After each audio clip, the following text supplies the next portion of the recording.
Gia back up in it once again. Even that sounded kind of felt kind of throwed off saying that without no headset on. You know what I'm saying? Yeah, we up in the mix, man. About to call these top ranked fights.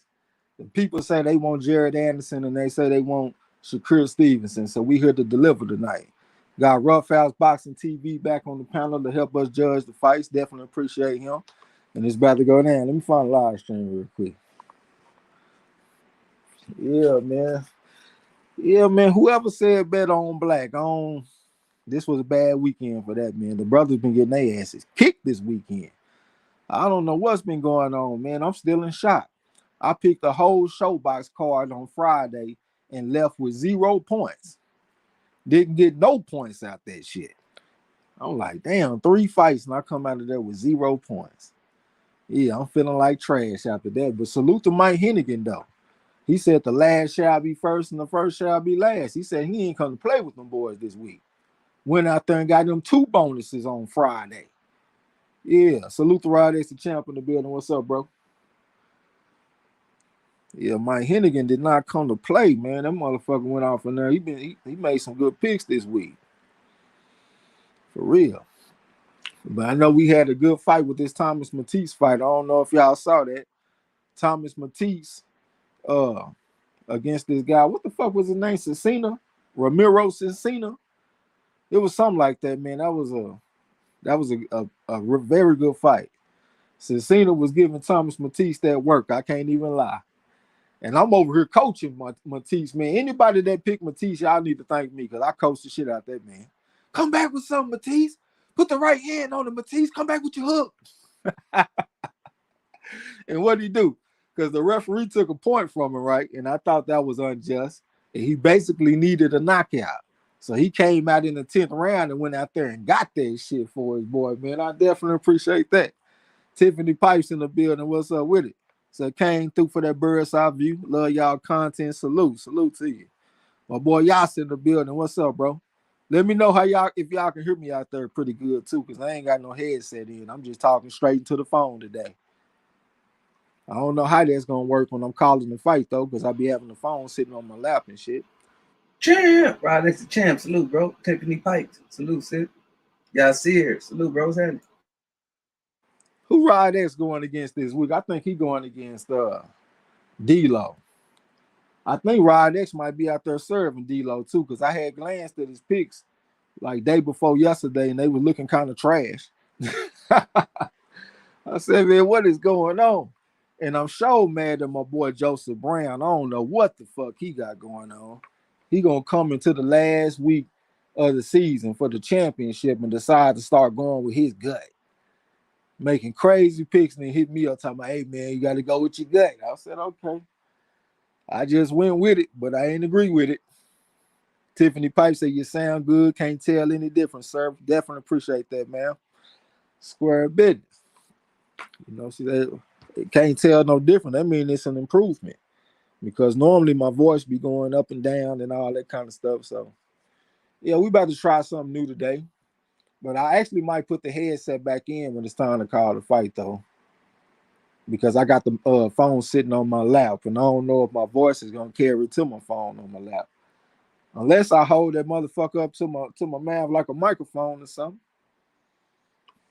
But yeah, man, we had a pretty good weekend of fighting so far. I don't know if y'all saw that Kenshiro Taraji fight in Japan early this morning. That was a hell of a fight. That's the fight that my boy Joseph Brown talking about. He gonna go with his gut. He gonna take ayahuasca over Taraji. I really like that Taraji, man. I think he one of the best in boxing. For real. Like when they do it in the ring, you can just feel the energy. Like that motherfucker, it's like the type of energy he brings, it seems to tire his opponents out a little bit. It's kind of hard to describe, but I know one thing. If you a high guard fighter, you ain't beating this man. I done seen him go out there and serve 2 high guard fighters in a row. Kayaguchi, and now he went out there and served ayahuasca. That dude is bad, man. Kenshiro Taraji, y'all seen him on the panel? Y'all know about Kenshiro Taraji from Japan? Nah, man, I didn't get a chance to catch Buddy, man. But from what you saying, man, he sound like he might be the goods. Nah, he a bad motherfucker, man. He one of my favorites to watch. Like his style is so bad for high guard fighters because he used so many angles. He keep on getting to the side, they can't see him. And then he be looping on right hands and shit, going to the body on the boys. Yeah, that's a hell of a fighter, man. He just small. He fight at 108. So a lot of people don't really pay attention to them weight classes. I didn't for a long time. I'm gonna be honest with you. But since I've been around Hyphy and a few more people, they got me looking at them people. And they got some good fighters down there. What Keyshawn over there doing, man? Do we look like he got action at a stoppage? Hey, man, I got to say, man, I'm impressed with the work Keyshawn's putting in on Anthony Yiggett, man. He's controlling the range in the fight. He's pressing the action. End of the third round, going into the fourth, man, it was a nasty clash of heads because Yiggett is a southpaw, and they both went in at the same time. They had to stop the fight for a little bit, man. Keyshawn had to shake back, but other than that, man, Keyshawn is basically doing what he want to do in this fight. If he don't get the stoppage, I'm gonna feel dumb because I started to take him by decision because this was a step up fight, and plus when you have a southpaw going against an orthodox fighter, the knockouts decrease. Well, I lost 5 points on a similar situation earlier in the Israel Madrimon fight. His fight went the distance. That was southpaw against orthodox. It felt like a 50-50 situation, but I kind of knew that I should have went with the decision in it. So I feel a little bit dumb. Hopefully this be like a 50-50 situation with Keyshawn, but it come out on the other side. Hey, well, I'm gonna say this, man. If it does end by stoppage, I think it's gonna be uppercut from Keyshawn, man. His uppercuts are finding a home early. I mean, often and early in this fight. Uh, Yiggett likes to dip his head and swing a lot of overhand power shots, and Keyshawn is just meeting him. As soon as he duck his head, uppercut, uppercut. I've seen it probably about 20, 25 times so far. Yeah, Yidge got one of them styles. He like to bend down and shit. Every time I glance back at the fight, it seemed like that's what he doing, dipping and shit. I was impressed with a fighter this past weekend. His name is Jaye Brown. He fought on Pro Box. He fought this dude. His last name was Schramm. He from Argentina. And the Argentinian fighter, he was big and physical, man. This was at 154. Jaye Brown only 5'8.5". It seemed like he should be fighting at welterweight if you ask me. But he came in on 2 weeks' notice. He lost the fight, but he still impressed me, though. I thought he had some pretty good skills. And I feel like if he had a full training camp, I think he could have went out there and won that fight. Because he obviously had the better skills, you know what I'm saying? But that Schramm was tough, man. He came and brought that pressure. A lot of these brothers, they got outworked this past weekend, man. Shinard Bunch, he went out there and fought this dude named Brian Flores and got pieced up out there. Just let the man outwork him. And then look, he started the fight off with a knockdown. He was up 30-26 after 3 rounds. And he went out there and lost the fight coming down the stretch. Just got outworked. Just got out hustled, out manned. I was just like, man, that shit don't make no sense. I swear this motherfucker sitting up here with 406 amateur fights on the national team and all that shit. And he just gonna go out there and let the man punk him. Yeah, it was tough on the yard, man. Motherfuckers was getting outworked this past weekend. I kind of feel like I need to start taking that aggression into account more. Fighters that's coming forward, throwing a bunch of punches. Them dudes been doing a bunch of winning lately, man. But yeah, that Japan card was good. They had Kiko Martinez versus Raya Abe. That was a pretty good fight. Abe was out there in that southpaw stance, able to find his left hand and stuff like that against the veteran, Kiko Martinez. I started to bet on that fight too, because everybody bet on Martinez, so they made the odds drop for Raya. Champ Ross in the building. What's up, bro? Said what's up to Marlo Treggs and Raphael. What's going down? How your upset pick of the week go? I see Raymond Ford went out there and put them beats on there, boy. when you told me the suggestion, I said, hold on, man. Do I want to take betting advice from a man that's ranked number 30? Yeah, I just felt like that dude coming off that long layoff like that wasn't gonna be good for him, bro. And they looked like that was a pretty easy fight for Raymond Ford, even though I didn't watch the whole thing. I watched majority of it though. I was trying to get ready so we can call these fight.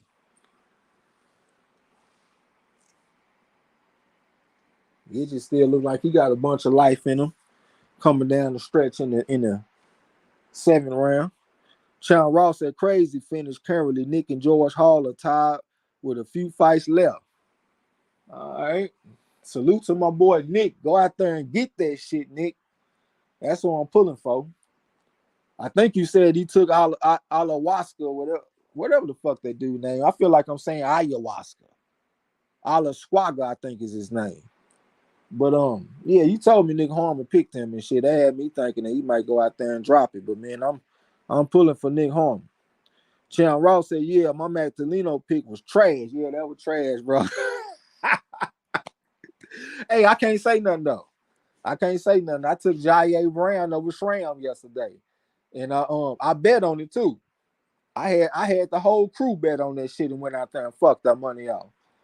At least Thomas Matisse went out there and got some of our money back, but we was really close to going 0-2. That's really what I thought it was gonna be. I thought we were gonna be 0-2 this weekend. Salute to Thomas Matisse, man. He went out there and fought for that shit. But we also got the Sebastian Fondora fight today. He going out there fighting a pretty tough guy. What the fuck is that dude's name? Brian something. I can't even think of his name. But he pretty tough though. That's the dude that went out there and knocked out Jason Rosario in his last fight. He coming down from 160 though. Like he went from 154 to 160. Now he going back down to 154. So hopefully that don't take his punch resistance. Sean Ross said it's going to come down to the Nunez fight and Stevenson fight. One has decision and one has knockout. That would be the difference unless they hit on the KO. Yeah, unless they hit on that bonus, huh? Well, shit, not even just the KOs. One of them can hit on the decision bonus too. Bonus period. Well, let me ask you this. Which one got Stevenson by decision?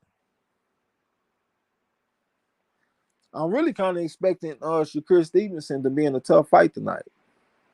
This guy that he fighting against, he got some pretty good size over Shakur, and he got that aggression. Like I just been seeing fighters get outworked all weekend, and he got a dude that's gonna come in there and work, and he got a knockout over Masayoshi Nakatani. I think the dude gonna come and put up a fight. I can't see Shakur stopping him, but hey, I might be wrong. You never know, but I just don't see it. It's his first fight at 135.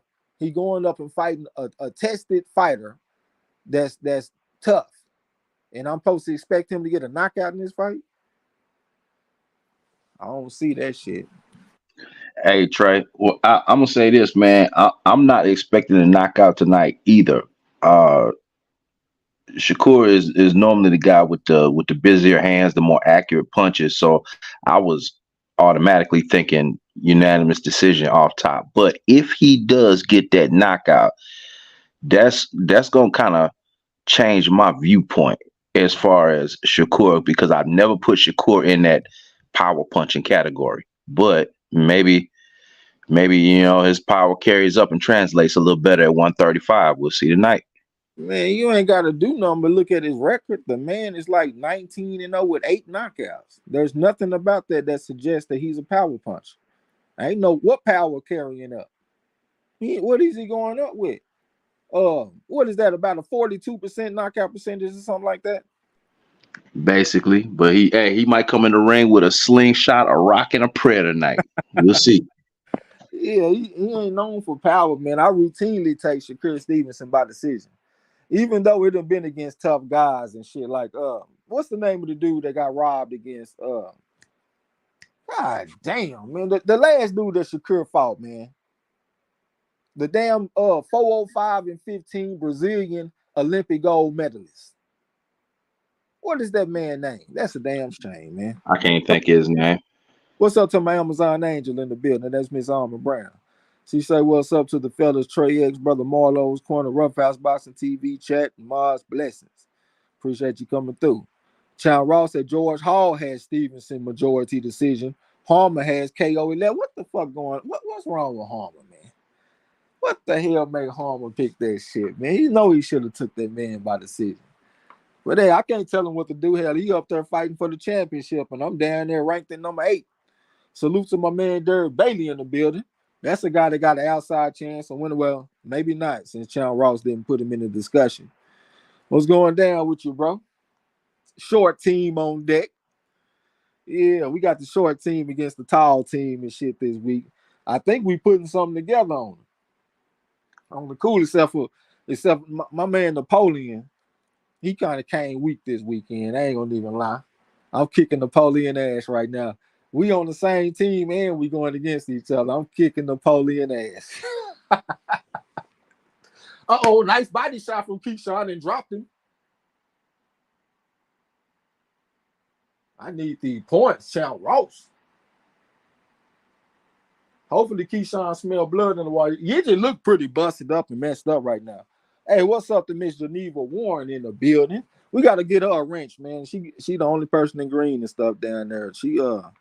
We gonna make you part of the family. We just gonna go ahead and adopt you.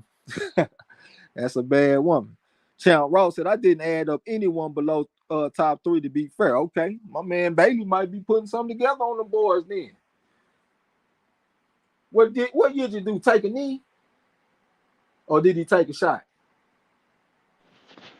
That shot put him down. Yeah, it looked like one of them floating rib shots. Yep. I ain't gonna lie, man. When I be calling fights and stuff, I don't really be giving enough credit to the floating rib shots. It was a fight recently. What's the name of the man that beat Frank Sanchez 6 times in the amateurs? Man, that's a damn shame, man. I'm gonna be doing this all day while I can't remember nobody's name. I can't think of no. Lenier Perro, his last fight, he got to stoppage with a floating rib shot. That's what I was trying to say. Miss Geneva Warren said she appreciate that. She wrenched up down there, looking good. Derek Bailey said he took a shot to the solar plexus. That's what I was thinking at first, but it looked like it was off to the side. So that's why I said the floating rib. You might be right. The ref called it off. Who's the boss? Gia. What you about to say, Ruff? Yeah. And I was gonna say, man, hey, that's a good segue and opportunity to let everybody know, man. That boy Marlo put together a video a while back about the body shots and the different places, the different placement of body punches, man, that cause knockouts. Y'all need to go back and check that out. That boy Marlo did an excellent job on that video. Yeah, man. Them body shots ain't no joke. Right side, we thinking liver. Left side, we thinking spleen. And right up the middle, we talking solar plexus and floating rib shots and shit like that. All that shit will end the fight. Salute to my man J-Dog in the building. What's up, bro? So that was a beautiful body shot. It was. I always like when fighters less orthodox, when they can find the right shots to put on southpaws. That's not always easy to do. That's why the knockouts between southpaws and orthodox fighters actually goes down. Like where you will see the most knockouts is southpaw versus southpaw. Like Arias when he fought that Dominican Republic dude or whatever he was, they was out there knocking each other down. You know what I'm saying? But southpaw and orthodox, you don't see as many knockouts unless you got special fighters like Terrence Crawford and Tank Davis and certain fighters and stuff. But you don't really see as many knockouts most of the time. Derek Bailey said they stopped it. Yidget was getting that ass beat out there. That's what I'm talking about. That's what's up. I need some points on the Chow Ross, man. I was coming down with Benjamins, but then I started picking up some 5s. You know what I'm saying? So that's why I say I need some points. And we can't have too many points in the little old battles and shit that we got going on right now. You know what I'm saying? So who we got coming up next? We got Jared Anderson coming up next. I might need to get ready to call this shit. I'm gonna call 2 fights tonight. I'm gonna call Jared Anderson. I'm gonna call Shakur, I should say. Let me say his name right for his fans come in here and check me like they did last time. Chow Ross said, what round was the knockout for Davis? That was KO 9, my brother. KO 9. Derek Bailey said, I had Davis in 4. I had him in 7. Yeah, I had him in 7. Yeah, that was probably that was kind of dumb to take him in 7 though. Now that I'm sitting up here thinking about it, because I made the pick based on some. I ain't gonna say too much. I don't be want to give up all my secrets, even though I ain't that good at getting knockouts. But I did get a knockout bonus this week. I got the Kenshiro Taraji KO9 bonus. That's what I got. My boy Gil Cole's in the building. What's up, bro? Say salute Marlo and Trey X. What's going down, man? Who you going against? Oh, you going against Yasa. I forgot Yasa said you're getting knocked spark out. I forgot Yasa told you that shit. Rod X said, damn, I picked Davis, and hey, that's the way it go, bro. You don't know how many times I'd have missed a knockout by 1 round. That's just the way it go, man. You know what I'm saying? Derek Baby said the Levo is getting the New Year. Oh man, I had New Year's by decision in that fight too. Yeah, I definitely had New Year's in that fight. That ain't no good news, man. Give me some good news, Derek Bailey. Yeah, hey, I think that if I go out here and beat the brakes off Napoleon, I think I earned me a rematch with Derek Bailey. That's what I need. I need me a rematch with Derek Bailey. Even though I know he a bad stylistic matchup for me, I think I can get him. All right, that's good shit by Keyshawn Davis. He one of the only fighters that we ever interviewed on our channel. We ain't like a big interview type channel. You know what I'm saying? We rather just do our thing than try to get clout off fighters and shit. But we did interview him and his brothers. They were some pretty cool cats. Cool Boy Steph got interviewed on this channel as well. It was a couple of fighters. Not a lot of them, but a couple of them, though. He was one of the good ones. Keyshawn. Champ Ross said, I missed 2 knockouts by 1 this week. I feel y'all pain. I'm mad at myself. I'm telling you, I'm mad at myself about that Sasaki KO3. I should have had that, man. I don't know what possessed me to pick KO5. I just have no idea. I think it must be this gas. Yeah, I got some of this slushy or whatever it is. It spelled like slushy, but it got a Z. That shit some gas. Derek Bailey said he had New Year's too. Winston Lee in the building. What's up, bro? I was saying last time that I need to invite you on the panel to help score fights. I think you're a pretty good judge. Salute to you. Hip hop #1 in the building. What's up, bro? Say salute to the corner. Peace and good health. Don't count my picks. I was trying to be bold and go left field since it's my first time and nothing to lose. Where did you make your picks though, bro? I didn't never see you make picks. You must have posted them on Facebook or something. Gil Cole said, I got that Sasaki KO3 good shit.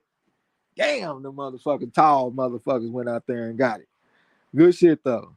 Hip Hop #1 said, I want 30 points for the Matisse knockout. Yeah, man, that shit helped me a lot.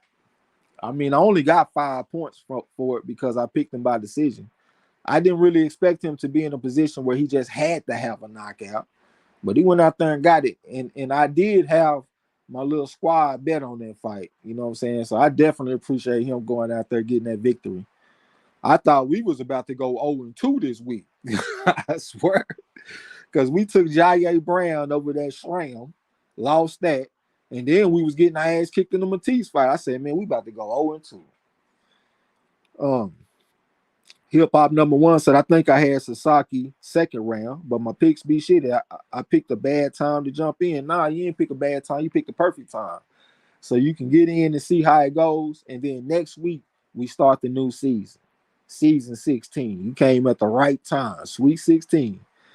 J-Dog said, I say Earl give what he want and let Frank wipe his nose. Hold on. I say Earl give what he want and let Frank wipe his nose. You must be talking about Keyshawn. Shit, I wouldn't take Frank Martin in that fight, but I don't expect people to look at boxing the way I do. But Frank Martin, for me, is a 3.5, and Keyshawn is a bona fide 4.5. Frank Martin got into boxing late. He started boxing when he was 18. He is a 6-time national champion, so he's a bad man. But Keyshawn Davis was fighting all around the fucking world, man, whooping ass. AIBA World Championship, silver medal. Olympics, silver medal. He out there beating people like Elner Bragomov, or however I say that motherfucking name. He a good fighter, though. Keyshawn dropped him in the fight. He dropped him in the amateur fight. Yeah, the only person that was giving Keyshawn hell was that boy from Cuba. And I can't think of his name right now. Y'all know that boy from Cuba that was giving Keyshawn all them problems, man. He a bad man. I think they said he done defected from Cuba too. Let's see what he gonna do when he pull up on shore. Hip hop number one. Yeah, there we go, Winston Lee. Appreciate that shit. I'm talking about his last name was Cruz. I can't think of his first name for some reason. Damn, that's a shame, man. But yeah, I'm talking about Cruz though, bro. Appreciate that. Hip hop number one said I made the picks in the community part. Hope I did it right. My bad, bro. Hold on, let me see real quick. Let me make sure. Let me see, because I saw this shit had a 5. I didn't see it with no 6. Oh shit, hip hop number one right there. Okay, man. Hey, is my man Champ Ross still in the building? Hey, hip hop number one. I appreciate you doing that, bro. For real. Like everybody that participate in this shit, man. I'm really proud of everybody that do it because it take a little guts. You know what I'm saying? Because if you don't go out there and do well, you know, it don't look good. But I appreciate you doing that. If Champ Ross is in the building, man, look in our community wall and get hip hop number one picks. Derek Bailey said I had Sasaki and 4. Said he barely missed that shit by 1 round. Yeah, I don't know what made me pick KO5, bro. I'm still scratching my head on that, but I'm really scratching my head that I picked the whole showbox card and didn't get no points. How the fuck I pick a whole card and leave without no points? I ain't even get 5. That's a damn shame. Hold on. Champ Ross said, yeah, I can put them up for him, no problem. Let me make sure too. Let me see when he put them in. He put them in yesterday too, bro. He put them in yesterday, say 1 day ago. So it looked like it's valid to me. You know what I'm saying? Derek Betty said, I got to get in on y'all betting, Trey.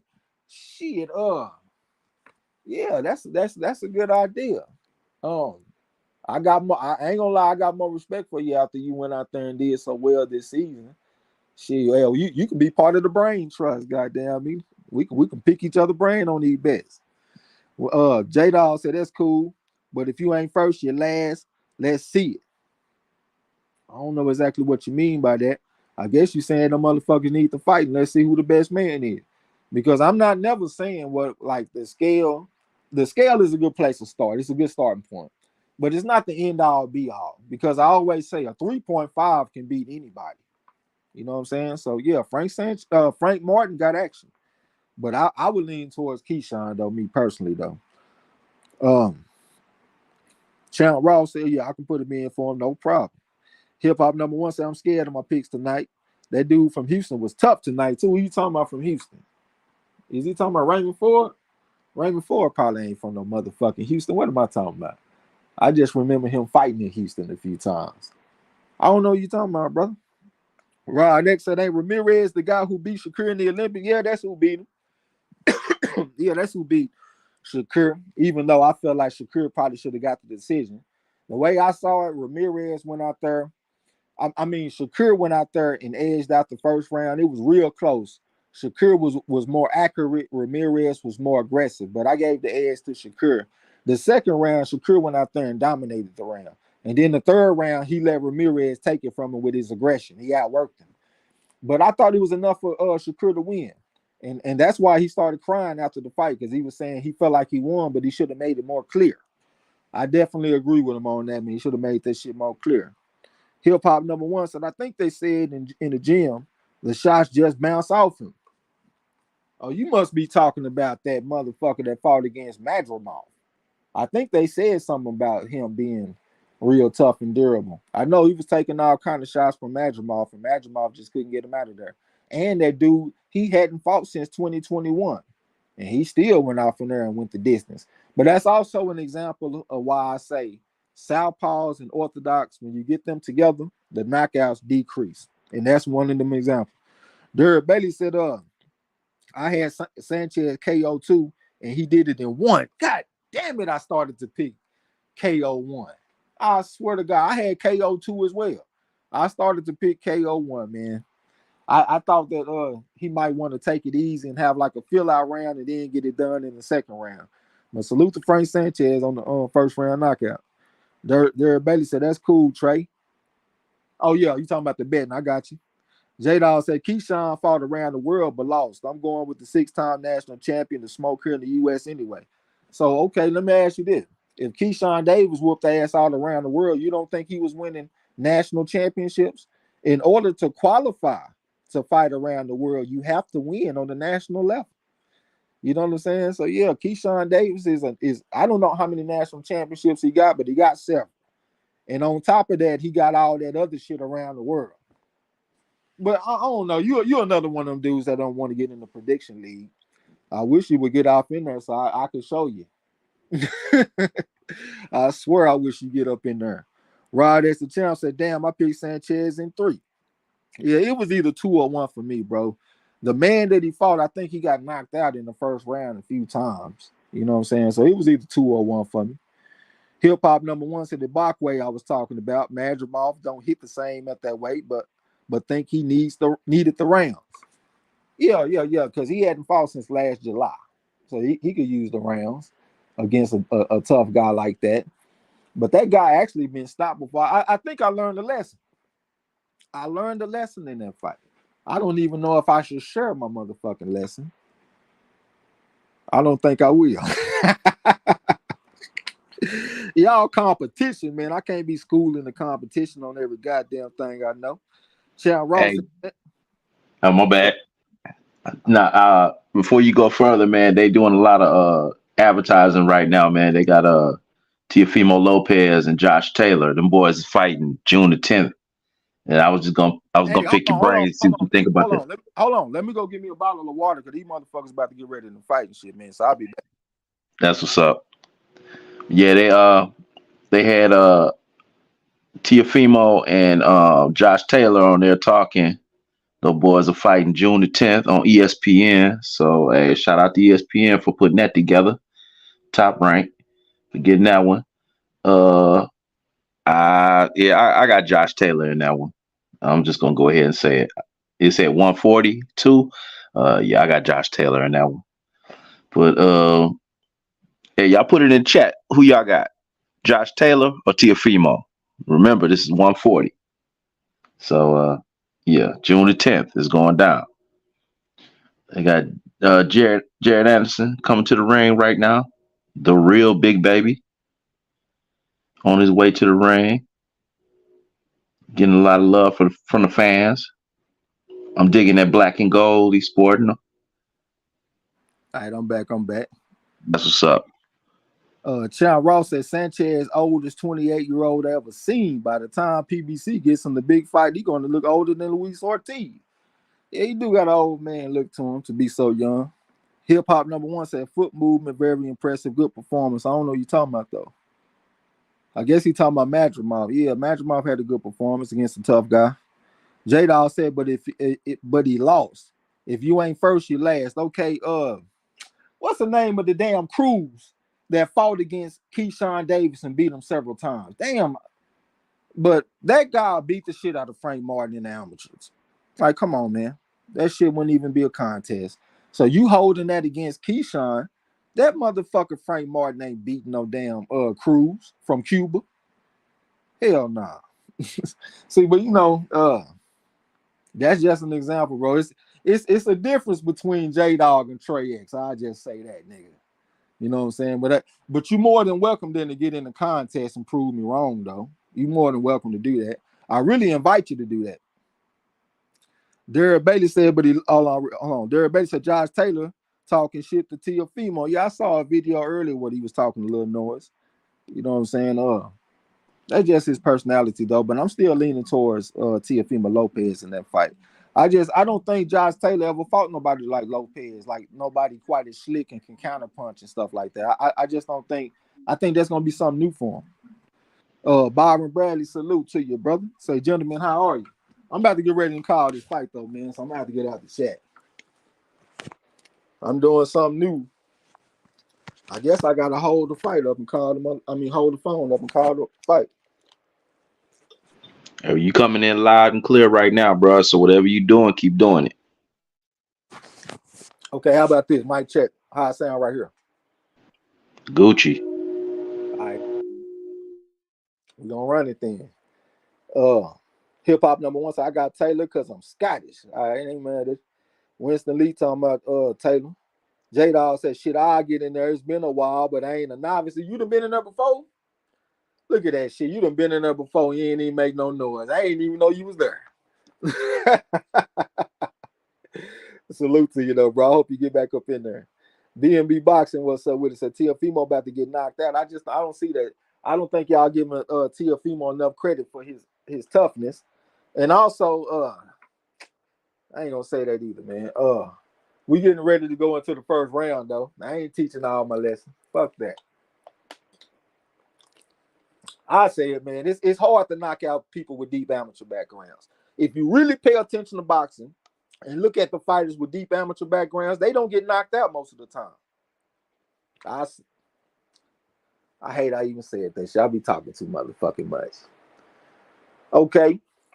Win the first round, that motherfucker Anderson don't waste no time. He over the stepping to him trying to catch up to Arias. Arias said he gonna get on the outskirts of the ring and box a little bit. All right. Anderson back to the center of the ring and said, all right, man, let's go ahead and fight. We ain't come out here for no track beating this motherfucker. All right. Both of them look like they taking their sweet little time. Arias shot a little feint, tried to go to the body with the jab, but he missed and stepped back at the range. And Anderson answered back with some, stepped in with the jab on his eye. I couldn't really tell if he landed it though. Looked like it was gonna land. All right. That motherfucker Arias on the outskirts of the ring moving and grooving. They took a jab from Anderson.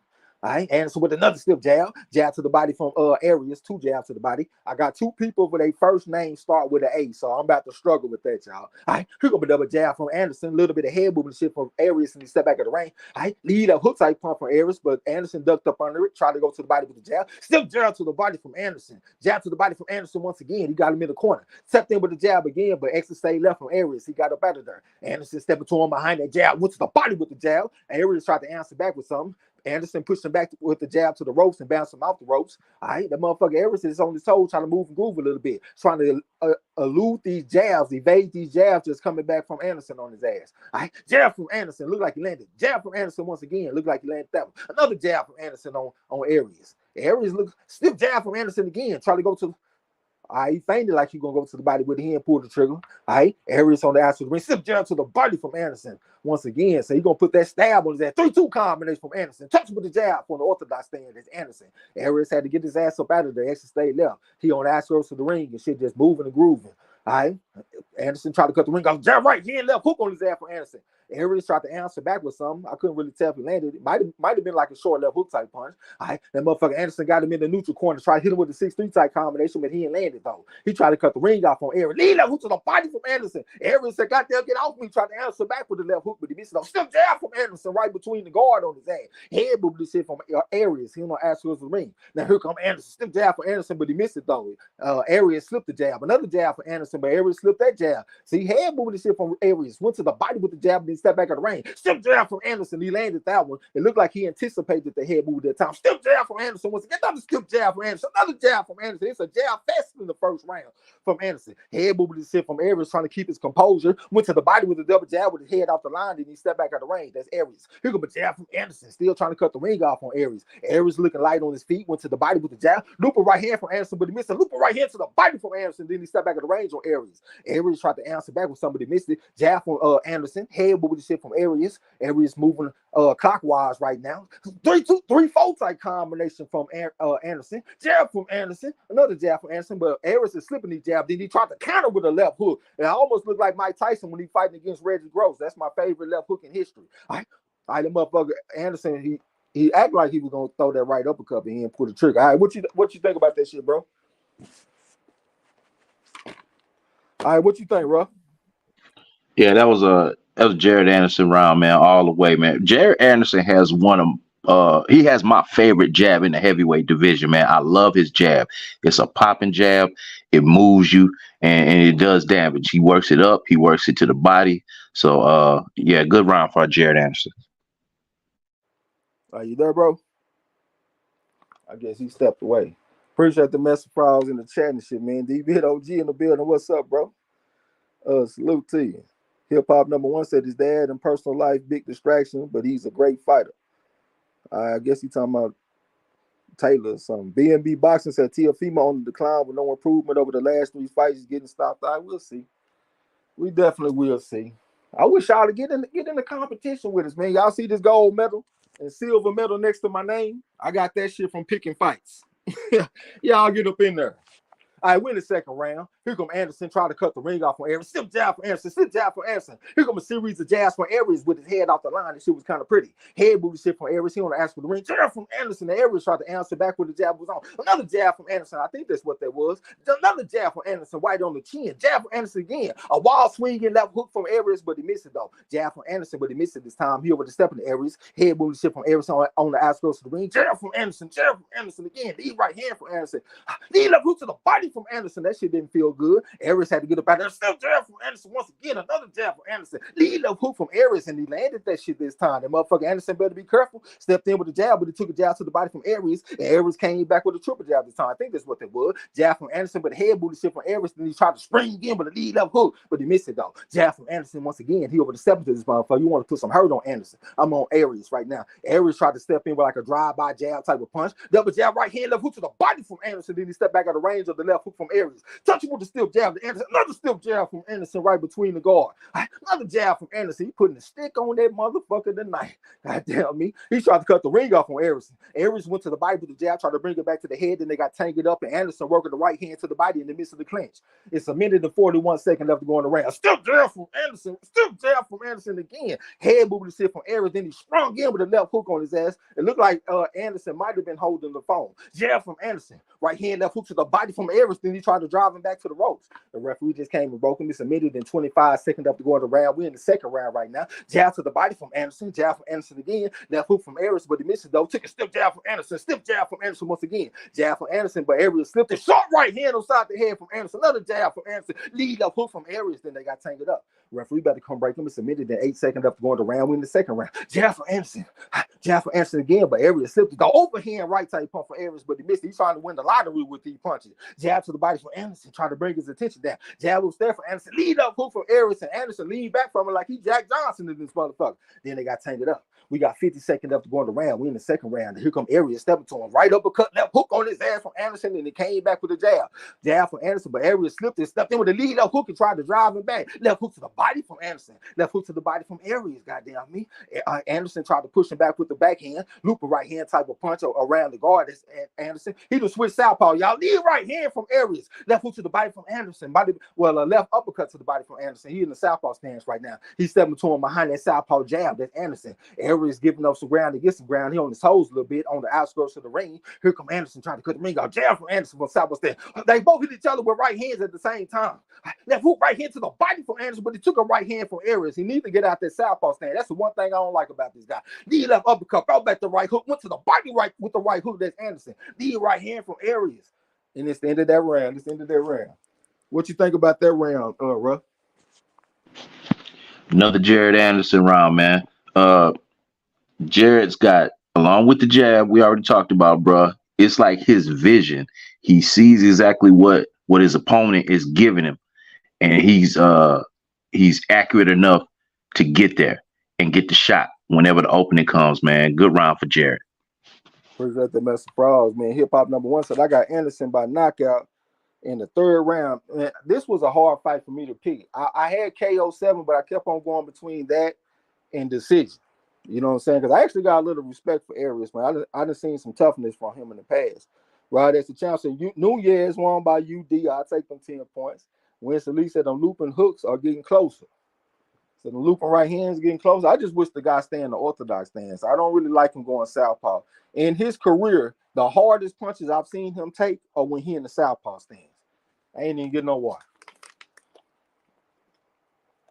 Anderson went to the body with the jab from the orthodox stance. Jab again for Anderson. Arias puts him back with like a quadruple jab.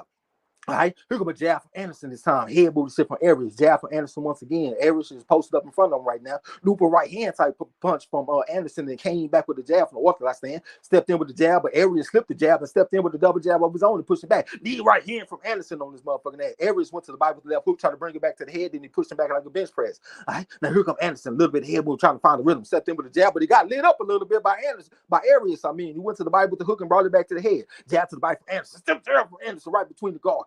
touch it with the jab again. Head moving the shit from Arias. Jab from Anderson. Arias thought about going to the body with the jab. He didn't pull the trigger. Jab from Anderson, but it looked like it got countered by Arias with the jab of his own. All right, now here comes Anderson. Stepped in with the jab with his head off the line. Another still jab from Anderson straight up the middle. Arias had to get his ass up out of there. That shit didn't feel good. Looper right hand from Anderson, but he missed it, but he came back with another right hand. He might have missed that one too. Jab right hand, left hook to the body from Anderson. Arias stepped in with something. That shit was hurting, so he had to get Anderson off of him. The right hand from Anderson brought back the left hook, but Arias fight back though. Looper right hand to the body from Anderson. Brought back the left hook. Came back with the jab. Arias came back with the jab. Jab from Anderson. Head moving shit from Arias. Then he stepped back out of range on Anderson. Anderson stepped in with a stiff jab. All right. Arias on the outskirts of the ring, moving counterclockwise right now. Shot a little feint at Anderson. Anderson in the switch southpaw. He tried to touch with the southpaw jab. Lead right hand from Arias. Anderson tried to answer back with a counter left uppercut type punch, but he missed it though. But he got back on the jab. He got back on the jab again from the southpaw stand. All right. Arias is out there on the outskirts of the ring, moving left, moving right, but he hit him with a short right hand, but he might have took a check hook type of punch from Anderson. Anderson stepped in with the jab, came back with the jab, lead right hand type punch from Arias. Here come out a 4-3 combination to the body from Anderson. He ripping shots to the body. Back and step with the stiff jab this time to Anderson from the southpaw stand. Touch with the jab, went to the body with the loop left hand, and the back and step with the jab again to Anderson. Hit him with a short right hook type punch. Left hook from Arias. Counter left uppercut from Anderson. All right. And they exchanged a few punches. I got behind y'all, my bad. Lead right hook type punch to the body from Anderson. He over the step of the Arias. Arias is giving up ground right now. Lead right hook came back with straight left hand. Hard left hand from Anderson. Left hand right hook on his ass from Anderson. Arias tried to fight back. Anderson with the 3-6 combination. Came back to the 4. Came back with another 3-6 combination. That motherfucker Arias had to reach out and grab somebody. Reach out and touch somebody. All right. Here come Anderson. Touch with the jab from the southpaw stand. Well, he didn't really touch with the jab. He was kind of pushing back a little bit. He don't want to smother his shots. He don't want to smother his work. But he rolls him up with the left uppercut. What you looking down there for? Goddamn me, I'm up here. Here comes this motherfucker Anderson. Arias looking kind of raggedy right now. His technique is deteriorating. Took a jab from Anderson from the southpaw stance. He over the stepping to him right now. Lead right hand went to the body with the left hook. This Arias trying to show some type of heart out here. Left hand to the body from Anderson. Brought back the 3-6 combination. That shit hurt.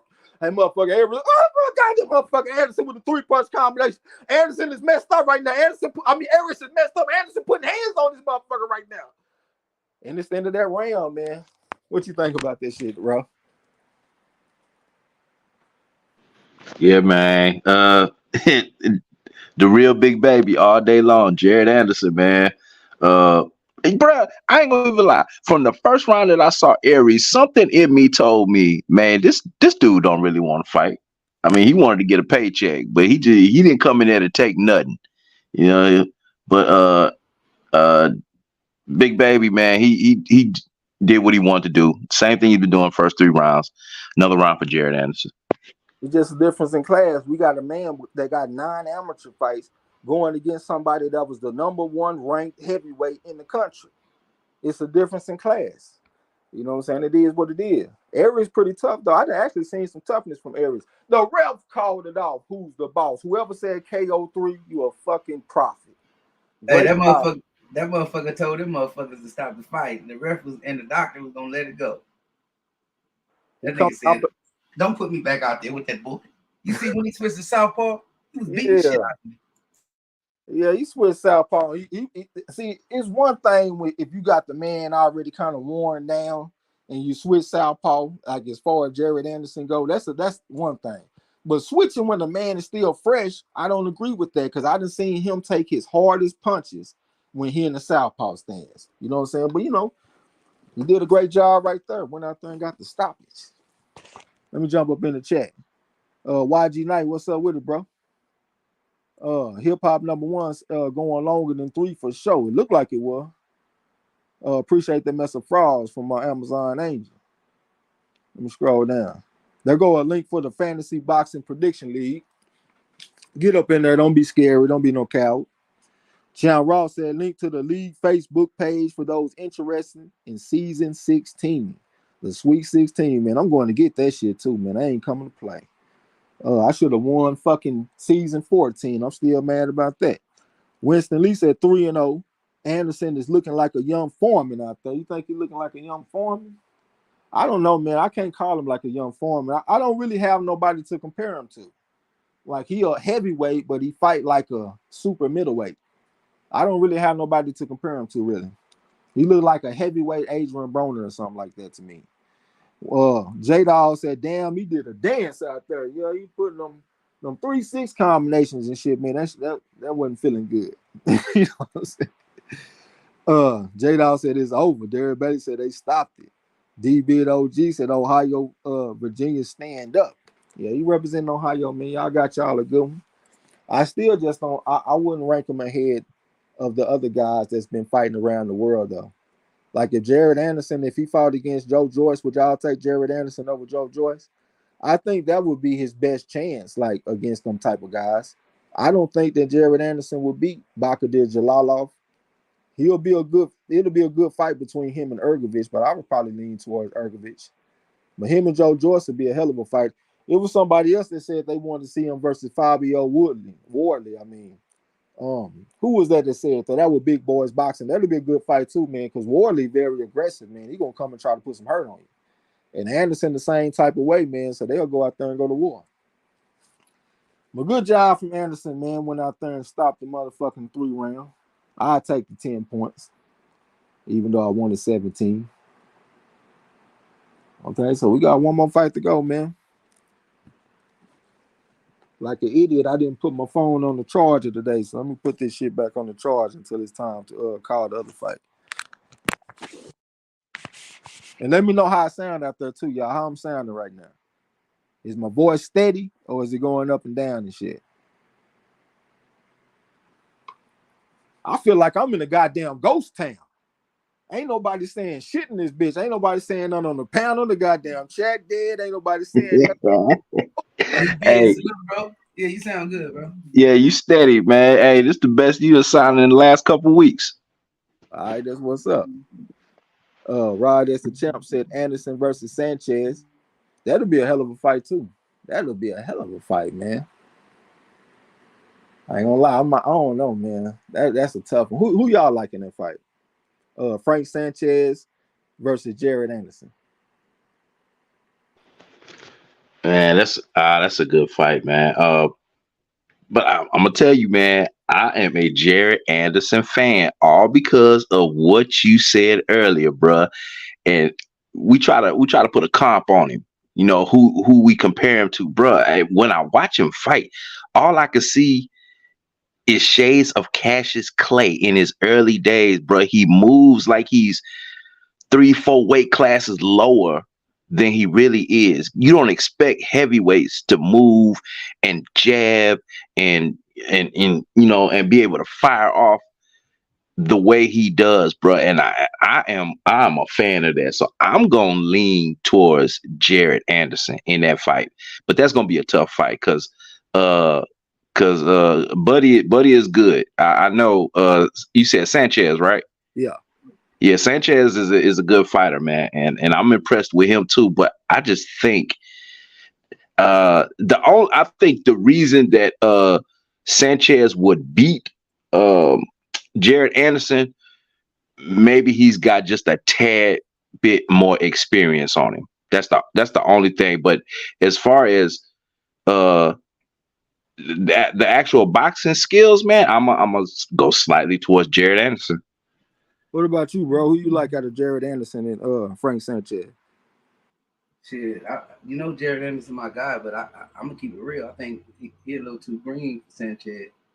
I think he ain't gonna be able to make them kind of mistakes and play around in the ring, or even get touched up like that by Sanchez.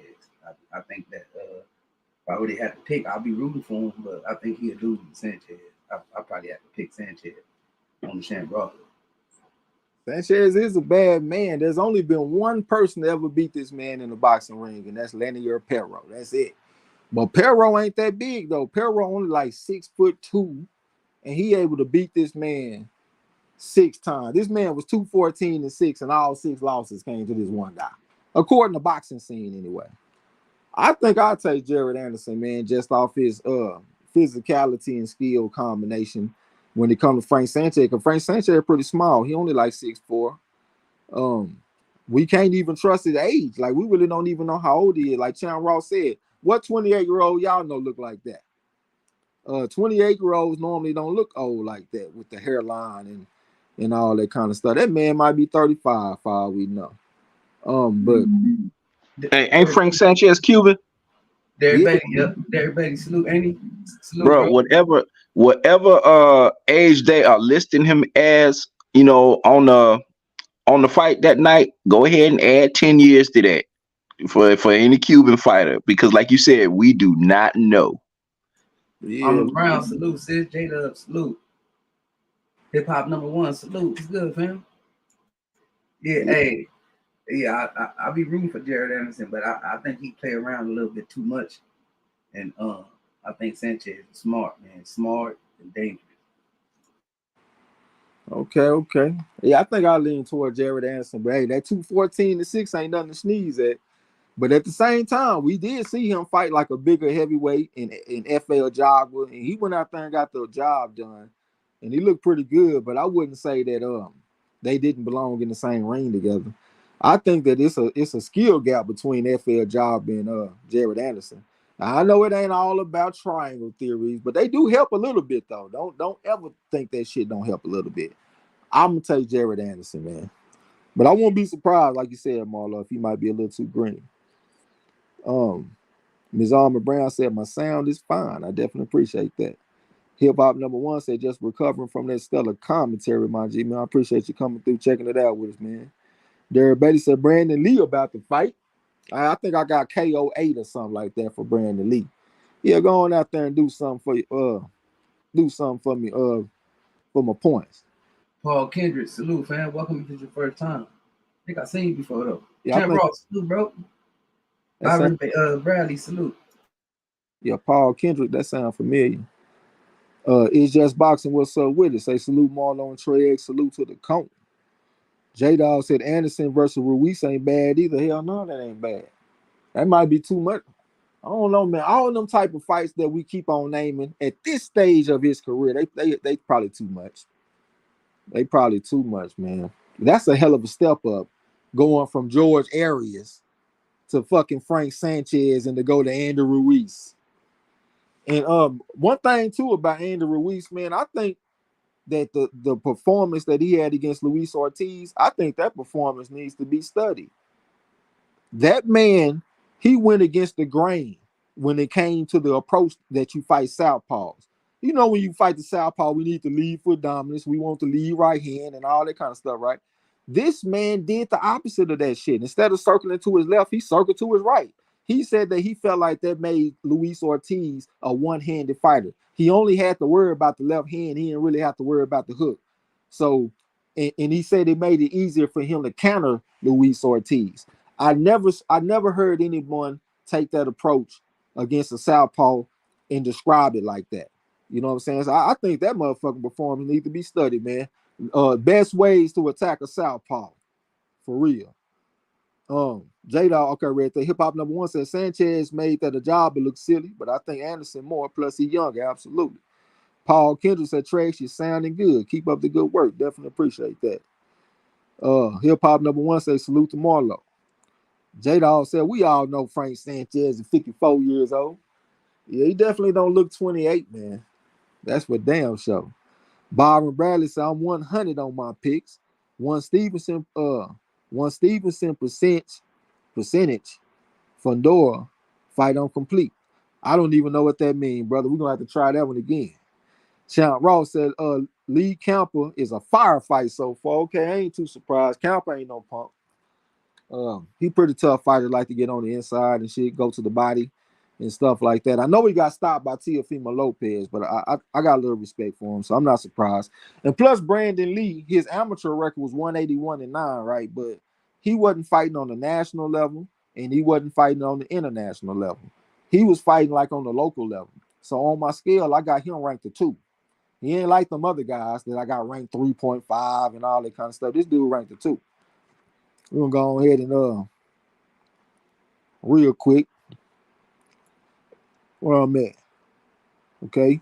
Winston Lee said Tapali is one split decision. Who the fuck is Tapali? I know that ain't the one that fought Miradron Akhmadaliyev. Let me make sure real quick. I think Akhmadaliyev, that's that motherfucker went out there and beat Akhmadaliyev. I definitely wouldn't have seen that coming, man. I don't even remember the odds for that fight. I know it was something big to something small though. Yeah, that's shocking. Y'all hit this motherfucker with a wrench. Y'all hitting people for 300 seconds, man. Block the motherfucker. Hip Hop #1 said Ruiz's performance against Ariola surprised me. Hold on. Did I read that? He said Ruiz's performance against Ariola surprised me, but much better against Ortiz.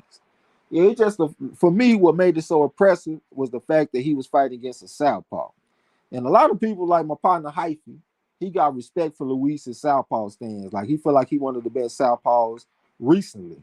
And that motherfucker Ruiz just went out there and dissected that shit, man. That shit was beautiful. One of the better performances that I can remember off the top of my head as far as science. Winston Lee said, yes, it is. Hell, I done forgot what I was saying. Oh, okay, yeah. Ahmad Ali when I think got upset. Damn, that motherfucker got over 300 amateur fights and all that kind of stuff. I definitely didn't see that one coming. Hip Hop #1 said Filipino. I think I picked against him. Yeah, I definitely picked against him. If you talking about Tapales. Byron Bradley said, I'm saying I ain't missed. This has been a great night. All right, man. Appreciate you, brother. Paul Kendrick said, no, this is not my first time. I'm a regular. This is the best show in town, man. I definitely appreciate you, bro. We appreciate you. You know what I'm saying? I think the main event coming up next then, y'all. If I ain't mistaken. We're going to see what Shakur Stevenson going to do with Shuichiro Yoshino. A very tough fighter, like I said. His last fight, he got a stoppage win over Masayoshi Nakatani. Stopped him in like 6-7 rounds or something like that. Very tough guy. And I was looking at them at the weigh-in, and he looked like he was significantly bigger than Shakur. So I'm very interested in how this fight is going to go. Champ Ross said, wow, that's a big upset to parlay split decision. You're damn right. I almost want to go check the odds real quick so I can see what the odds was for that, especially the decision. That's a major upset. Okay, we got Shakur Stevenson in the background getting warmed up. Yeah, I think he might have a fight on his hands tonight. Let's see. Hip Hop #1 says, yeah, salute to Paul Kendrick. Derek Bailey said, that's the one, trash. Yeah, that motherfucker, man. I'm shocked on that one. I can't lie. I'm shocked. But now that I think about it, who did he fight last? Didn't he fight Ronnie Rios last? I think he fought Ronnie Rios or somebody like that. And that shit was a little while back. So maybe a layoff or something affected him. I don't remember exactly when that was, but I know he got a 12th round stoppage in that fight. And I had everybody bet on the knockout, right? So I'm over here biting my nails and shit, hoping he went out there and stopped him. But I got to give credit to his corner because they pushed for the stoppage, and he went out there and got that shit for me. Damn sure appreciate it.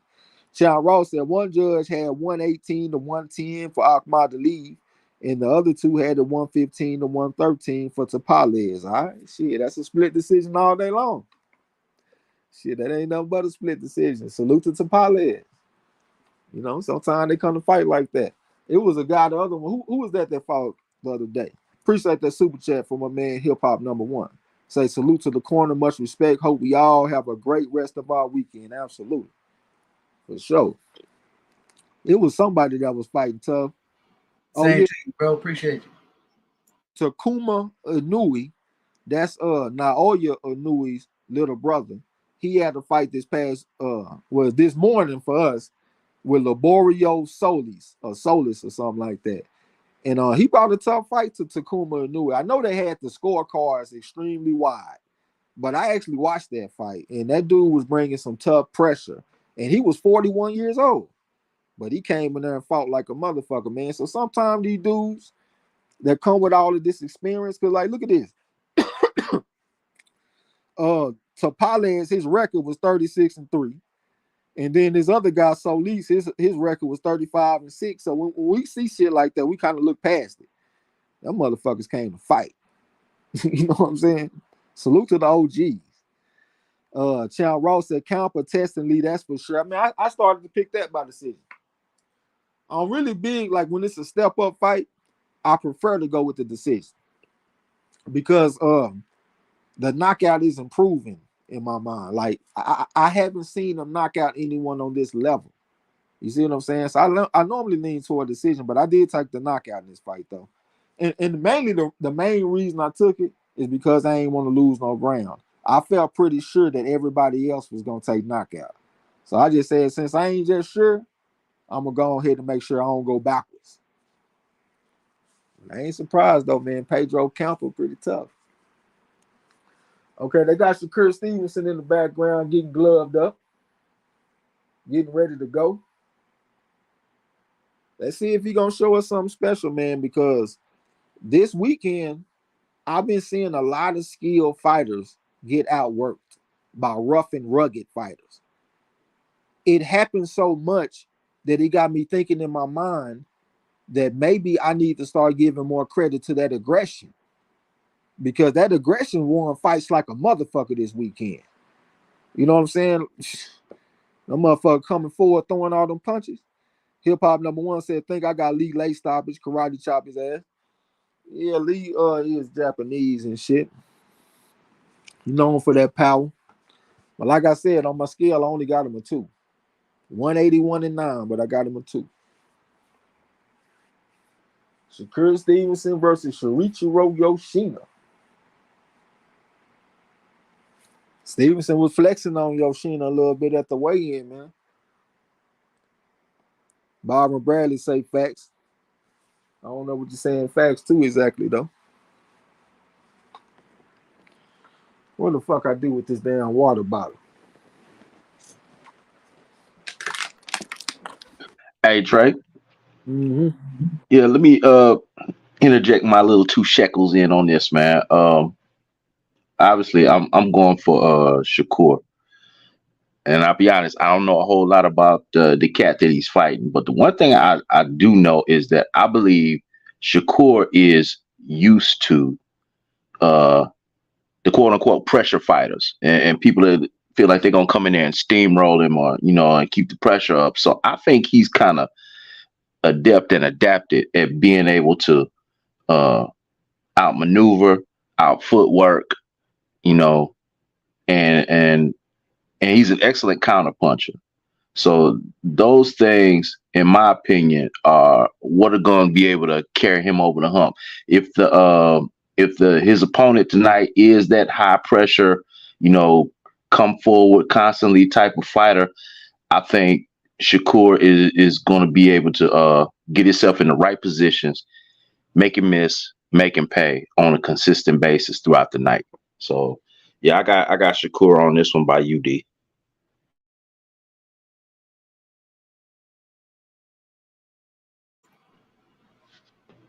I think it's gonna go to distance too. I would want to see a stoppage, but I think it's gonna go to distance too. I think it's one-sided. I don't see Shakur slowing down. I mean, he's good with controlling the pace of the fight. That's another thing, controlling distance. Right. You don't really get caught up in the pocket or coming out the pocket like that. So I don't worry about those things. I just worry about shit. A motherfucker getting laxed up in there and trying shit. You know what I'm saying? And trying shit that he ain't never really seen him try before he get caught slipping. Other than that, his style, is definitely carry him the distance and definitely outpoint him. I think the jab gonna be the key though. Mm-hmm. Jab gonna be the key. Slow him down, body work, stab at the body as much as you can throughout the fight. Only thing is, we got variables in this fight. This man is going up to 135 for the first time. You know what I'm saying? He's going against a bigger man. And that shit done been significant. Go on mute, Ruff. I hear a lot of background noise, bro. I ain't trying to be rude to you. But yeah, like Montana Love last fight, for example. He went out there and fought that strong guy, got beat. This past weekend, I keep on saying Jaye Brown fought this guy Schramm, went out there and got beat. Like them aggressive, bigger fighters, they have been making a mark. And plus, like it was a fight probably 6 months ago or something like that. It's this young Latino fighter. Please help me figure out what this man's name is. D-Bit OG, this is your favorite prospect. What's his name? He 91 and 9. He a 12-time national champion, and he come from Stockton, California. What's his fucking name? I can't remember, man. His last fight, he moved up in weight, right? He fought a guy that only had 4 knockouts. But that dude was giving him the business, though, because that was his first time fighting at that weight class. You know, the acclimation process is a motherfucker. This is a tough guy to get acclimated to a new weight class. So that's why I see a little bit of danger in that shit. Appreciate that shit, Champ Ross. That'll be Gabriel Flores. I appreciate you, brother. I don't know why I can remember everything around the man except for his name. Amateur record, where he come from, who his mama is, his cousin, what his dog name is. I can remember everything except for the man name.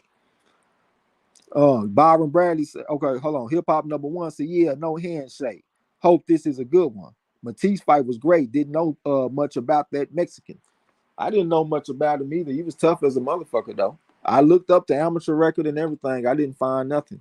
That's why I felt comfortable betting on Matisse, and that shit almost bit me in the ass. But appreciate Matisse getting that stoppage. Byron Bradley said he agreeing with me on something. J-Dawg said, I'm going Shakur by stoppage, showing newfound power. Newfound power. Okay. What is this man? 19-0 with 8 knockouts? I don't know about no newfound. Where the newfound power coming from, though? I can't see him stopping this guy. And then once again, I got the cherry on top. I got the southpaw going against the orthodox. You don't see a lot of knockouts in them situations. See, look, in them situations, I don't look at that as the sole reason why I make a decision, but I look at that as the cherry on top. You know what I'm saying? So I already feel like Shakur ain't got the most power. I feel like the guy he fighting is tough, but the cherry on top is we got a close guard fight. But yeah, appreciate that shit, Champ Ross. Gabriel Flores. Now, I can't remember the name of the guy that he fought, but he fought a guy that won the Chicago Golden Gloves, and plus he was a 2-time Mexican national champion. And he went out there and put Flores on his ass a few times, even though he wasn't known for power. But he still was dropping Flores, though, because Flores had never fought at that weight class before. And that's, you know what I'm saying? That's why we talk about acclimation processes. So let's see, man. See how this shit gonna go. I'm pulling for Shakur. Don't get me wrong. I'm pulling for him. I'm still tripping on Nick Harmon going out there picking Shakur by stoppage, but we gonna see though, man. I definitely can't see it happen. J-Dawg said he could see it though. So he could see Shakur stopping him late. If he stop him, I think it's gonna be with some body shots.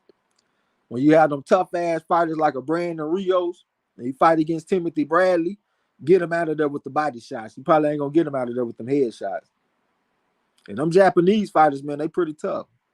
Going back to fighting Harada and all them guys. I'll tell y'all what though, Shakur looking cut up and a little bit more bulkier.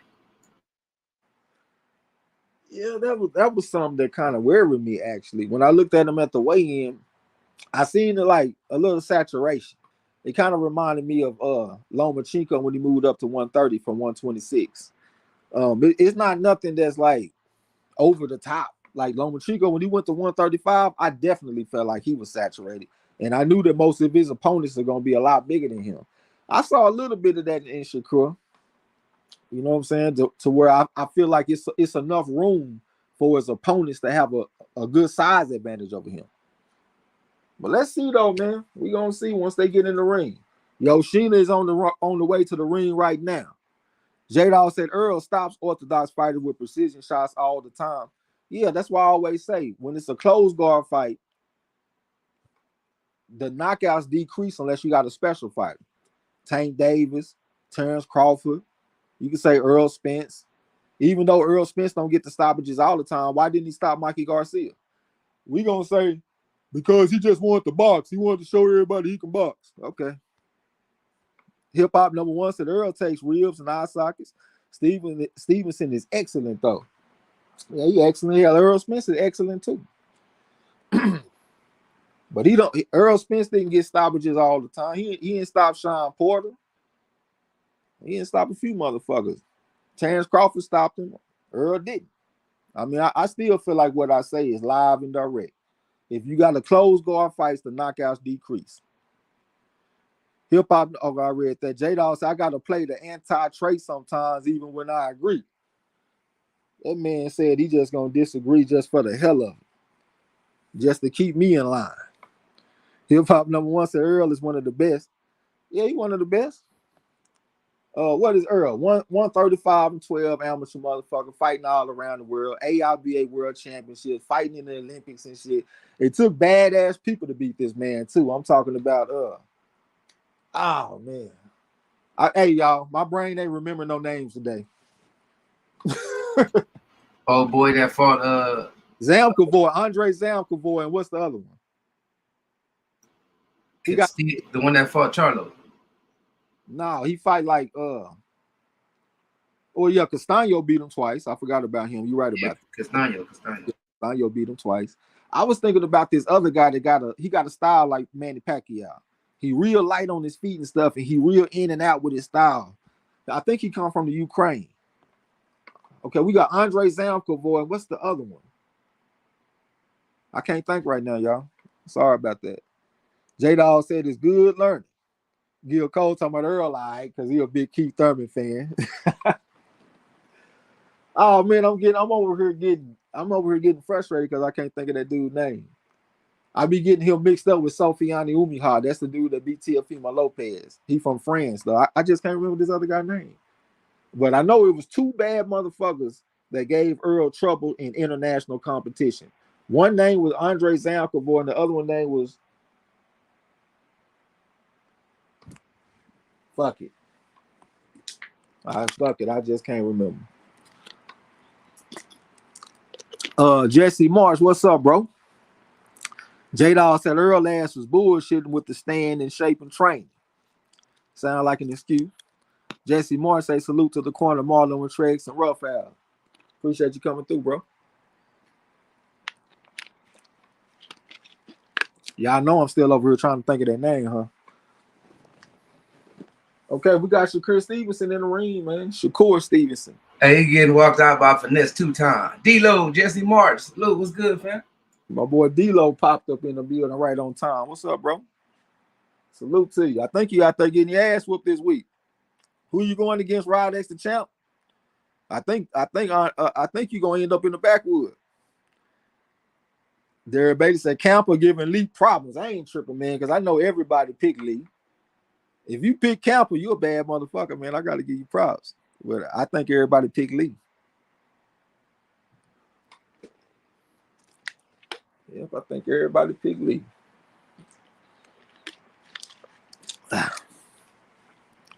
D-Lo, I don't know what that is, bro. Hey, you said it's the Block Fam Frogs and Will. Oh, hey. That's the Block Fam Frogs and Will? Yeah. Hey, you said everybody pick who? Brandon Lee against Pedro Campa.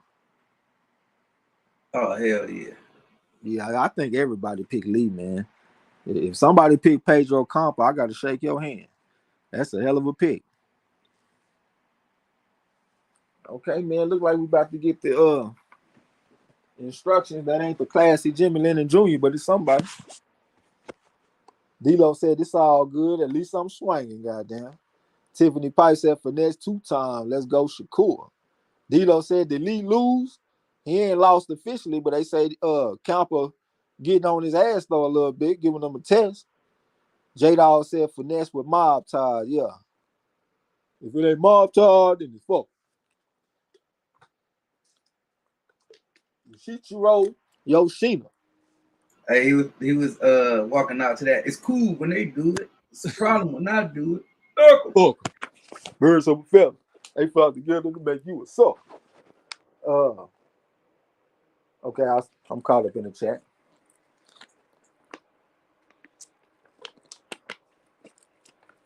I got to get this shit out of my mind, y'all. I keep on thinking of this dude that fought against Earl Smith in the amateurs, and I can't think of his name. That shit about to drive me crazy. If somebody go look up the shit, man, and put me out my misery. It's 2 of them, Andre Zamkavoy, and I don't remember the other one name. Somebody help me. Put me out my misery, man. Okay, I cheated Shakur. I said that he had 8 knockouts out of 19 fights, but he got 9 knockouts out of 19 fights. So that's around 47% or something like that. That definitely ain't no power punching. He moving up in weight to a new weight class. So I would be shocked if he go out here and stop this guy. But anything is possible, though.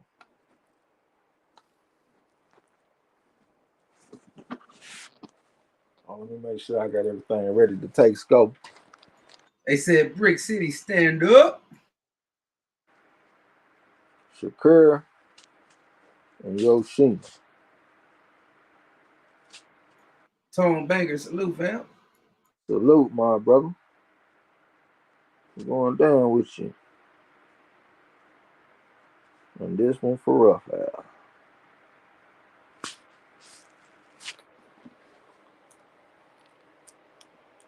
All right.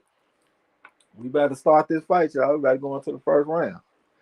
Everybody getting their go smelling ass out the ring. Shit, can't nobody help them. I can't help them. Y'all can't help them. Coach can't help them. Mama can't help them. It's about to go down. And I got plenty of water in this bitch today. I ain't got to drink no tea. Okay, I got Shakur Stevenson and I got Yoshino. Okay. Shakur said he ain't gonna waste no time. He stepped out in that southpaw stance. All right.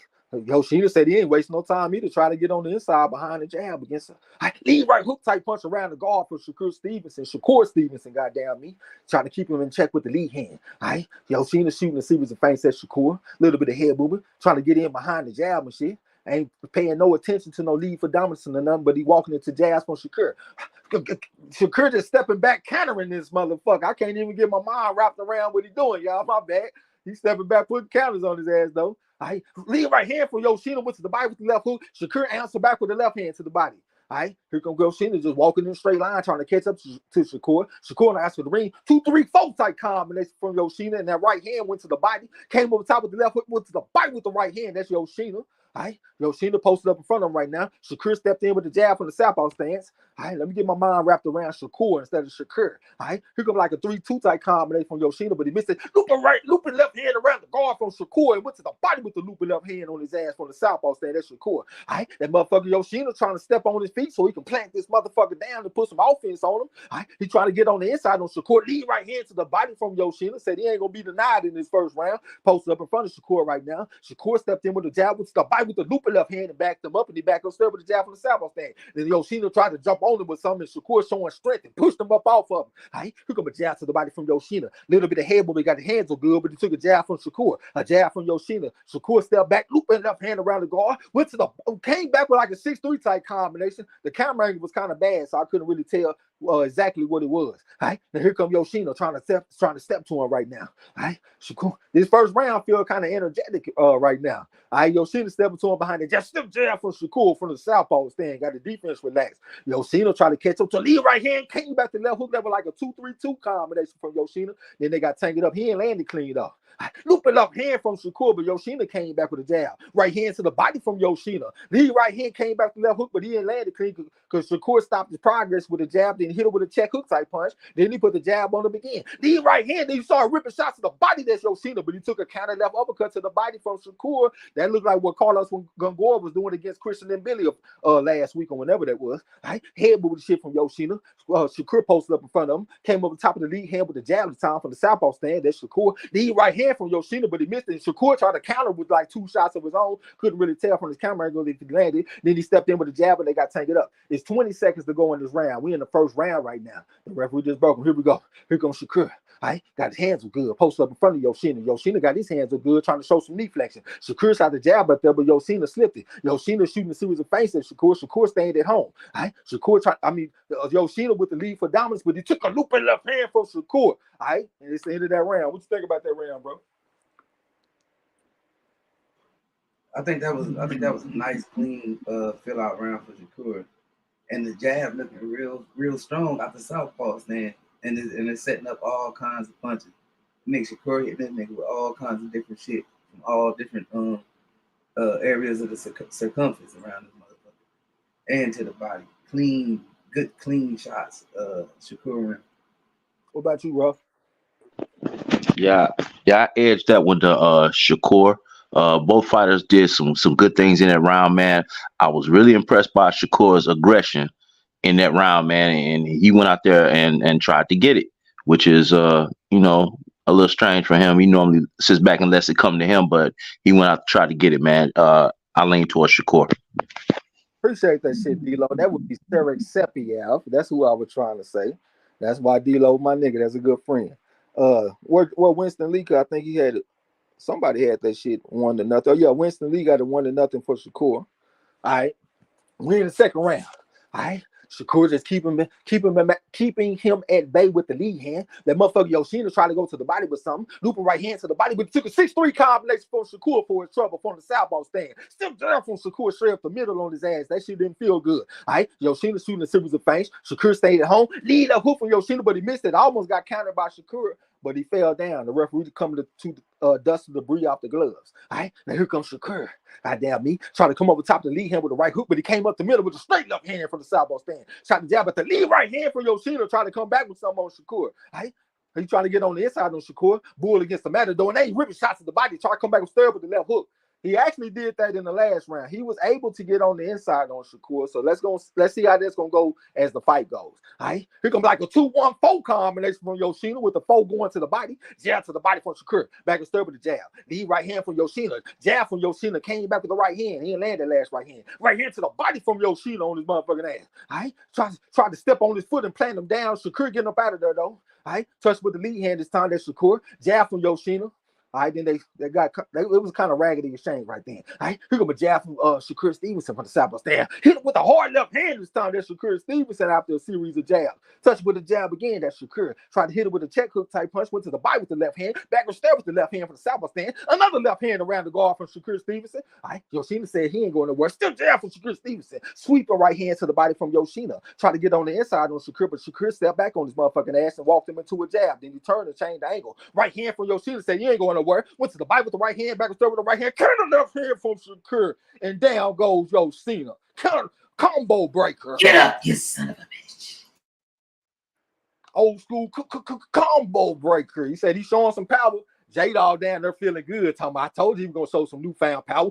6-3-2 combination for Shakur, and he touched him with a jab. That shit didn't feel good. That shit kind of hurt a little bit. Yoshino looked like he kind of steady, though, but he took a double jab with the left hand from Shakur. Another hard left hand from Shakur. Another left hand from Shakur. That shit didn't feel good. Posted up in front of Yoshino right now. Yoshino acting like he wanted to attack, but I can't think of the word right now. All right, Shakur just trying to track this motherfucker down. He want to put some hurt on, but the hard left hand on him. Yoshino tried to explode with the 3-punch combination. Hard left hand to the body from Shakur. Brought it back to the head on the inside. Hit him with a short right hook type punch. All right, pick up a right hand left hook from Yoshino, but he missed all this shit though. Shakur touched with the jab. Came back with the jab again. Lead right hand from Yoshino. He tried to get physical with him. Took the left uppercut to the body from Shakur. Lead left hand from Shakur. Goddamn, he said his levels out here. All right, here comes Yoshino trying to fight back though with a right hand left hook. Went to the body with the fold. Tried to rip shots to the body. Tried to put hands on Shakur a little bit. Good. Looping left hand to the body from Shakur. Yoshino came back with something. Shakur pushing back like a bench press. Hit him with the left hand on his motherfucking hand. Lead right hand from Yoshino. Try to come back with something. Shakur stepped back out of the range. Say, damn, he long gone. Here comes Yoshino. Shakur went to the body with the jab. And it's the end of that round. What you think about that round, bro? I think that's a 10-8 round for Shakur. Even though Yoshino had some success, he landed a few good clean shots.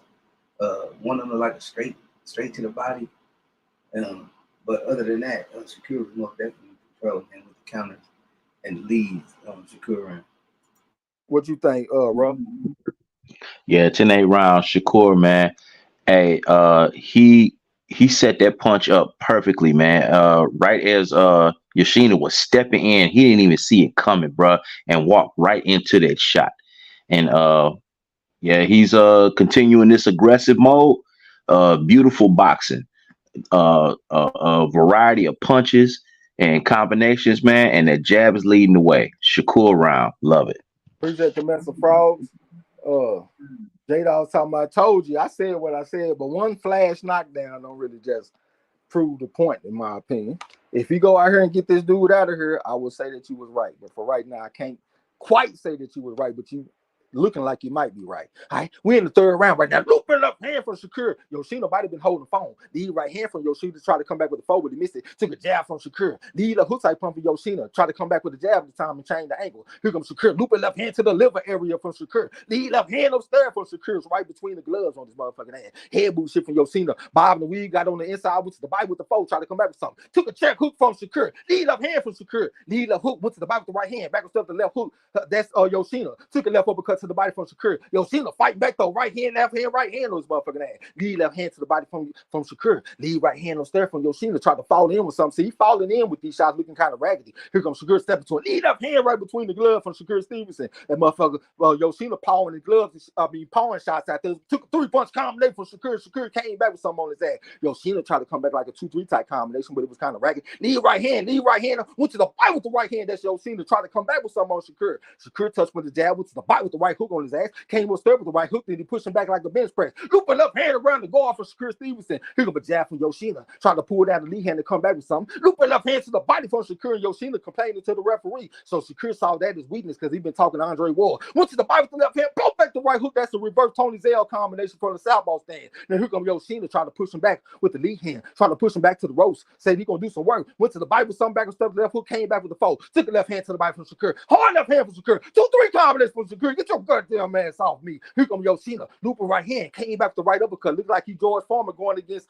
Joe Frazier. Right onto the body from Shakur. He broke back the looping left hand. Lead up uppercut type punch from Yoshino. 6-3 combinations from Shakur Stevenson on the inside on his ass. Here comes Yoshino. Went to the body with the right uppercut. Trying to come back with something. Shakur trying to keep control of this motherfucker right now. Put the defense on him. Touched with a jab from the southpaw stance. Got him against the ropes. Lead up hook type pump for Yoshino. The curl left hand to the body from Shakur. 4-3 combinations from Shakur. He rocking his boy out here. J-Dog feeling real good out there right now. He said he get rocked. Here come a right uppercut type punch from Yoshino. Shakur came back with something. Then Shakur stepped back at the range, so he gonna let him come to him. Looper right hand from Yoshino, but he missed it though. Shakur Stevenson showing good defense out here. 2-punch combination from Yoshino, but he ain't hitting nothing but air. He right hook from Shakur. Came back with a 3-punch combination. He lit his motherfucking ass up right then. Yoshino tried to come back with something. Came back with the hook, tried to go to the body. Back with stare with the right hand. He ain't land all the punches clean, but he's showing some good activity, showing some toughness. Lead right hand from Yoshino. All right, Shakur just posted up in front of him right now in the high guard. Uppercut from Shakur. That shit didn't feel good on the inside. Lead right hand from Yoshino. Ripping shots to the body. Carry the right hook from Shakur. 2-3 combinations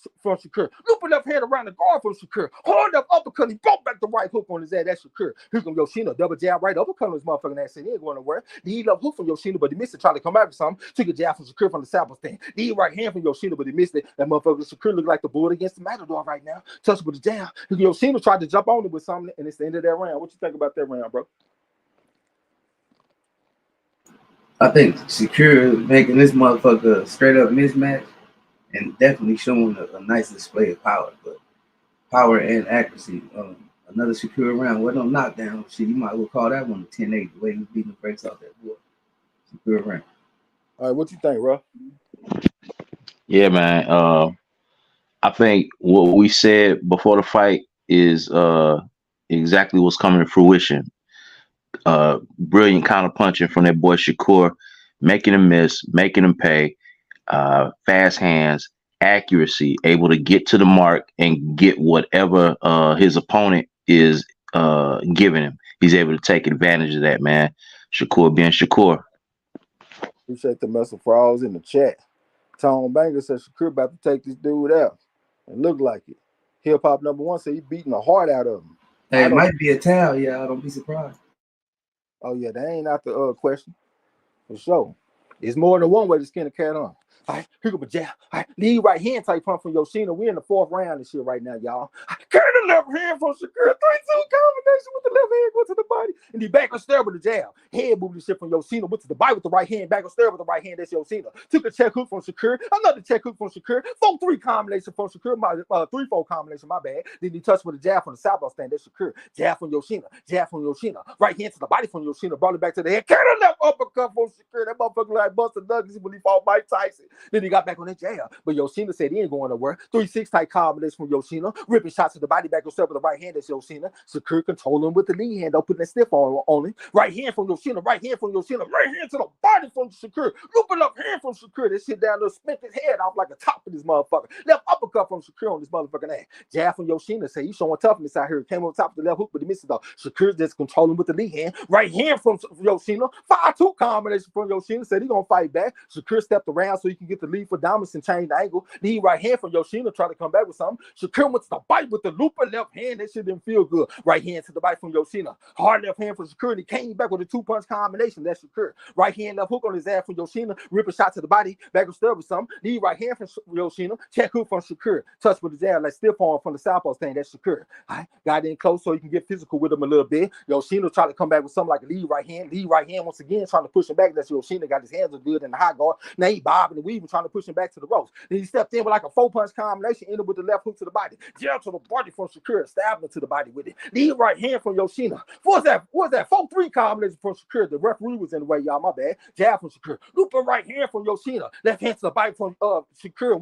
Came with stub with the jab. Then he hit him with a check hook. Went to the body with the looping left hand. That might have been a 45-degree type of punch. Then he pulled down the lead hand the way Lomachenko be doing it. Came back the right hook. But Yoshino trying to work though. Trying to go to the body with the right hand and push him back. Trying to push him back to the ropes. Now he posted up in front of Shakur. Went to the body with the right hand. Left hook and took a counter left hand from Shakur. One of them combo breakers. The right hand from Yoshino. Then he pushed him back and stepped back of the ring. Shakur said, "Where you going, goddamn me?" That shit was getting fun. He over the step to him, tried to put a jab on him a little bit. The right hand from Yoshino. He ain't landed throw from his camera angle. Shakur posted up in front of him. Got the defense kind of relaxed. Yoshino trying to touch with the jab. Looping left hand to run the guard from Shakur. Jab left hand right hook from Shakur and drop that motherfucker. That motherfucker Yoshino looking like he a long, son of a bitch. Yoshino looking like he a long way away from home right now. Japan sound far as a motherfucker. He right here in Newark, New Jersey, going through a rite of passage. And here comes Shakur. Lead right hook around the guard from Shakur. Lead up hand from Shakur from the southpaw stand. Jab from Shakur on his motherfucking ass. Yoshino touched with the jab, got his hands up good. 6-3 combination from Shakur. Lead right hook from Shakur. Kind of up uppercut from Shakur. That shit was pretty. Then he touched with the jab. Lead up hand from Shakur. He over the step to him and want to put some hurt on him. Looping up hand from Shakur, but he missed it. Then he got back on the jab at the end of that round. What you think about it, bro? That's another lopsided round, man. That was a hell of a beatdown.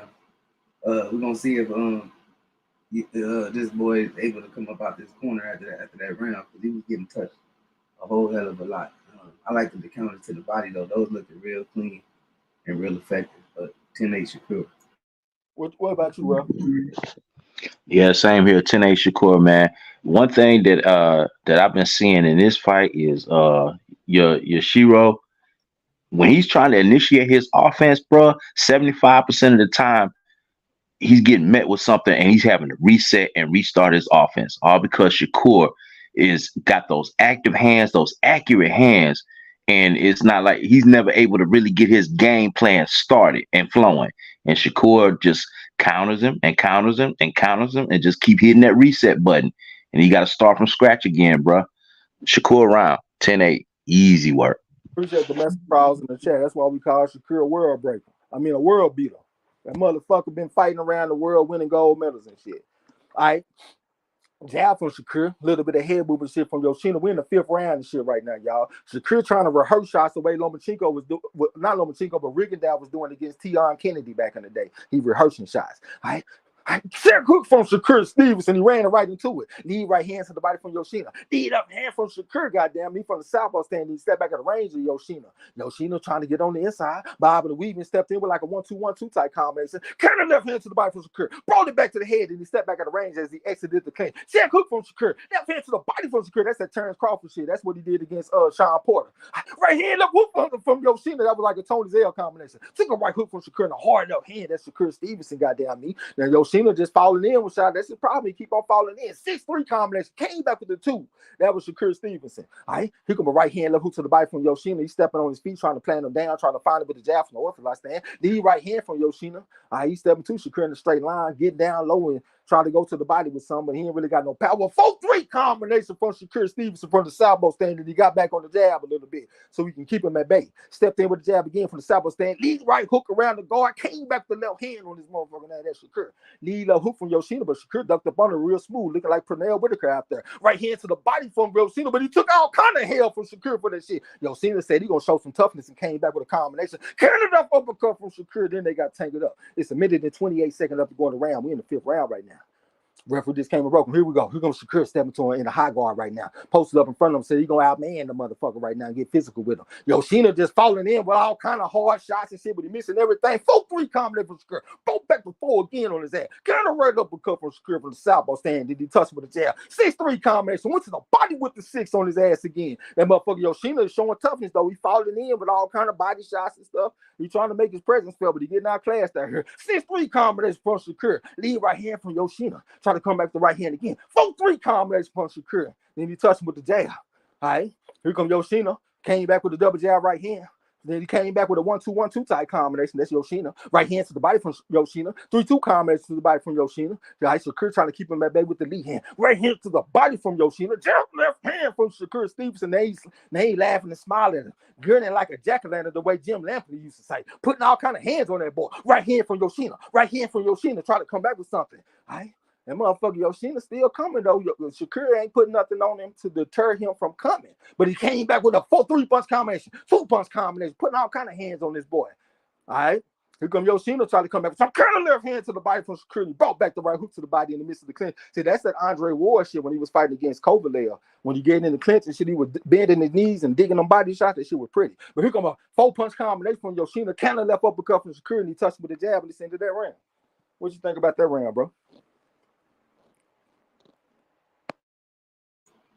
I think that was another round for Shakur.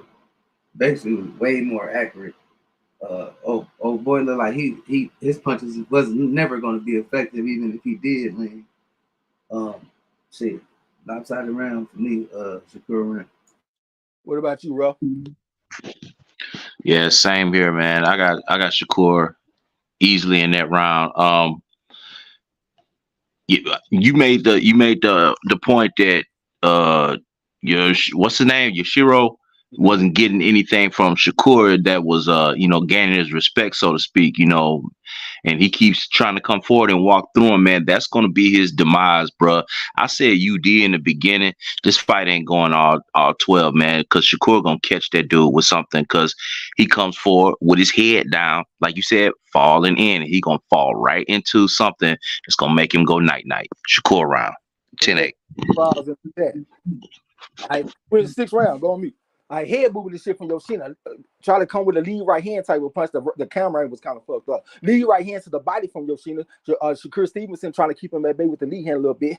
Yoshino stepped in with like a 3-2 type combination. Tried to step on the man's foot. Lead right hook type punch around the guard from Shakur Stevenson on his motherfucking ass. Yoshino tried to change the angle, but Shakur's turned right with his motherfucking ass. You ain't going nowhere. Now he rehearsing shots once again like Rigondeaux against Tion Kennedy. But he's left hand to the body from Shakur. 1-2-3 combination from Shakur from the southpaw stand. Now here comes Yoshino tried to fall in with something. Tried to hit with a 2-1 type combination. Then he turned, the Shakur turned right with him, went to the body with the left hand after Yoshino throwing these pity pat type of shots and shit right now.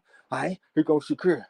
Touch with the jab from the southpaw stand. That's Shakur. After talking from the referee, lead right hook around the guard from Shakur Stevenson on his ass. All right, looping right hand type, but carry the left uppercut from Shakur Stevenson on Yoshino after he threw that right hand. Then Yoshino stepped in with a jab with the right hand to the body, took a jab from Shakur, jab looping left hand from Shakur, but it came up short this time. He posted up in front of him, step jab from Shakur from the southpaw stand, touch with the jab again. Head moving the shit from Yoshino, posted up against the ropes against in front of Shakur. Shakur stepped in with a lead right hook type of punch. I couldn't really tell from his camera exactly what it was. Lead left hand from Shakur, 2-3 type combination from Shakur, and Yoshino had to turn to get his ass off the ropes back towards the center of the ring. Now here comes Shakur, palm with the lead hand a little bit. 2-3 combination from Yoshino, try to come back with the looper right hand. That shit was kind of pretty. He might have landed one of them shots. Right hand from Yoshino, he doubled up on it. Countered up uppercut from Shakur once again. The ref called it off. Who's the boss? There's more than one way to skin the cat. The referee said, "I done seen enough, man. We can't send you back to your country all fucked up like this." But the ref in the comment section, he heard D-Lo say, "Come on, round 7." Yeah. I think we still got a discussion to have after seeing that, though. But what you think about that? Shit, man, I think it was a pretty good performance. I think he looked good at lightweight, man. I think he looked strong and comfortable up in there. I ain't saying that he got world breaking powers, but I think he got enough that's gonna make motherfuckers respect him when he put them combinations on. I think it was a good win. Easy work. What about you, Ruff? I agree with that, man. Hey, Shakur doing Shakur things, looking the way Shakur normally looks, man. Congratulations to him on moving up and being successful at 135. But I gotta say, bro, I disagree with that stoppage. Uh, was Yushiro having a whole bunch of success? No. Was he getting touched up? Yes, but he was in there actively pursuing and defending himself. I don't agree with that. I don't agree with that stoppage, bro. I mean, the ref may have saved his life, but still, man. I mean, the dude, he had the right to go out there and try to go get it, and I think the ref took that from him with that stoppage. Great performance by Shakur Stevenson. He showed why he bona fide on my scale and shit. I'm talking about he winning all around the world and he looked like that world beater right then. But I think I got to go against J-Dog when I say that this was a major display of power. Because for the first time since we've been calling fights and scoring fights, Marlowe and Roughhouse both scored 3 10-8 rounds in a row. I ain't never seen that before. 3 10-8 rounds and you couldn't get them out of there? Now, I ain't trying to just get on the man because it was a great performance, but I can't look at that and be like, oh, yeah, his power done arrived. I mean, the referee decided to stop the fight. I mean, the fight could have continued. You know what I'm saying? But definitely a great display by Shakur. All kind of clean punches and shit that he was landing on that dude. Definitely they outclassed him. The combinations was pretty. I had a great time calling that fight. That shit was fun. But I don't know if I can look at that and be like, okay, now he's a power puncher. I don't think I can say that. But I'm going to jump up in the chat a little bit, though. I see what Marlo talking about, D-Lo talking about. Come on, knockout 7 with your funk ass. Yeah, that's a good pick by y'all. Everybody that picked knockout for Shakur Stevenson, that was a great pick. And salute to Nick Harmer. Shit, Nick Harmer went out there and made that pick. I'm over here talking about what's going on with Nick Harmer. Shit, he's trying to go get him a chip. That's what he's trying to do. He's trying to be the first 2-time champion. That shit should have been me. But salute to my boy Nick Harmer, though, man. I said if Derek Bailey and Joseph Brown don't win it, that's why I wanted to win it. Tone Banger said the dude new name was Yoshi. Derek Bailey said, damn, they stopped it. Yep, they stopped it. D-Lo said, Red just fucked up my bonus. The ref just fucked up your bonus? I thought you got the bonus. What round was that? Oh, that was round 6, huh? Okay, yeah, he just fucked up your bonus. That was sick. Yeah, he had KO 7. Winston Lee said that was easy work. It was a lot easier than I was expecting. I thought that he could potentially be in a fight tonight, and he went out there and showed me why my scale exists. That's a motherfucking 5. You know what I'm saying? Hip hop number 1, okay. You talking to this motherfucker. I don't even be talking to them people that be coming in there with them off-topic ass answers. I mean, they can come give us some views. Give us some views all you want, but I'm not about to get off into them dumb ass conversations, though. Hip hop number 1, so he's still going with it. D-Lo said you can't be getting outworked that badly and everything landing on you and expect the ref to let it keep happening. Oh yeah, I'm talking about the power though. It's just like, damn man, I be wanting to like talk boxing, but we be in this competition, so I can't really say everything I want. But like, let's say you got a guy that gets stopped RTD, his corner done threw the damn towel in. If you expect that guy to get knocked out in his last fight, I mean in his next fight, you will be mistaken. Let me give you an example. The fight that Israel Madrimov had today, where he fought against that I can't think of that dude name, that fucking African looking motherfucker. But the African, his last fight, he fought against Serhii Boachuk. And he went out there and got his corner stopped the fight. So I'm expecting that Madrimov to go out there and knock him out today. And a lot of people did. That motherfucker went the distance. So when a fighter gets a stoppage on their record and it's not like a straight knockout or at least a TKO, if it's a RTD or the corner done threw in the towel and all that stuff, that's not a mark of, that's not a statement of power. I'm trying to explain it, but I'm probably not doing a good job of explaining the shit. But I know what I'm talking about though. Let me scroll down. Winston Lee said this boy Bam is working too. I took Bam by knockout in 9. That's another one of them closed guard fights though, so I won't be surprised if he go the distance. J-Dawg said, don't like the stoppage. I wasn't talking about one shot consecutive power, but power that moves his opponents around. Yeah, I mean, he got some reactions out of his opponent, but he never deterred him though. His opponent still felt that confidence to walk into that shit and keep walking into it. That's a statement to me. That means something to me. Stuck in Key was so weird said another great Shakur fight, but this was a British stoppage. Yep, you can say that for sure. It's just boxing. Say I would like to see Shakur Stevenson versus Jermaine Ortiz. What y'all think? Yeah, I feel they in the same weight class now, huh? That'll be interesting. I got a 3 going against a 5. I got to take Shakur all day. But Jermaine Ortiz is very tough though. I definitely can't see him getting stopped.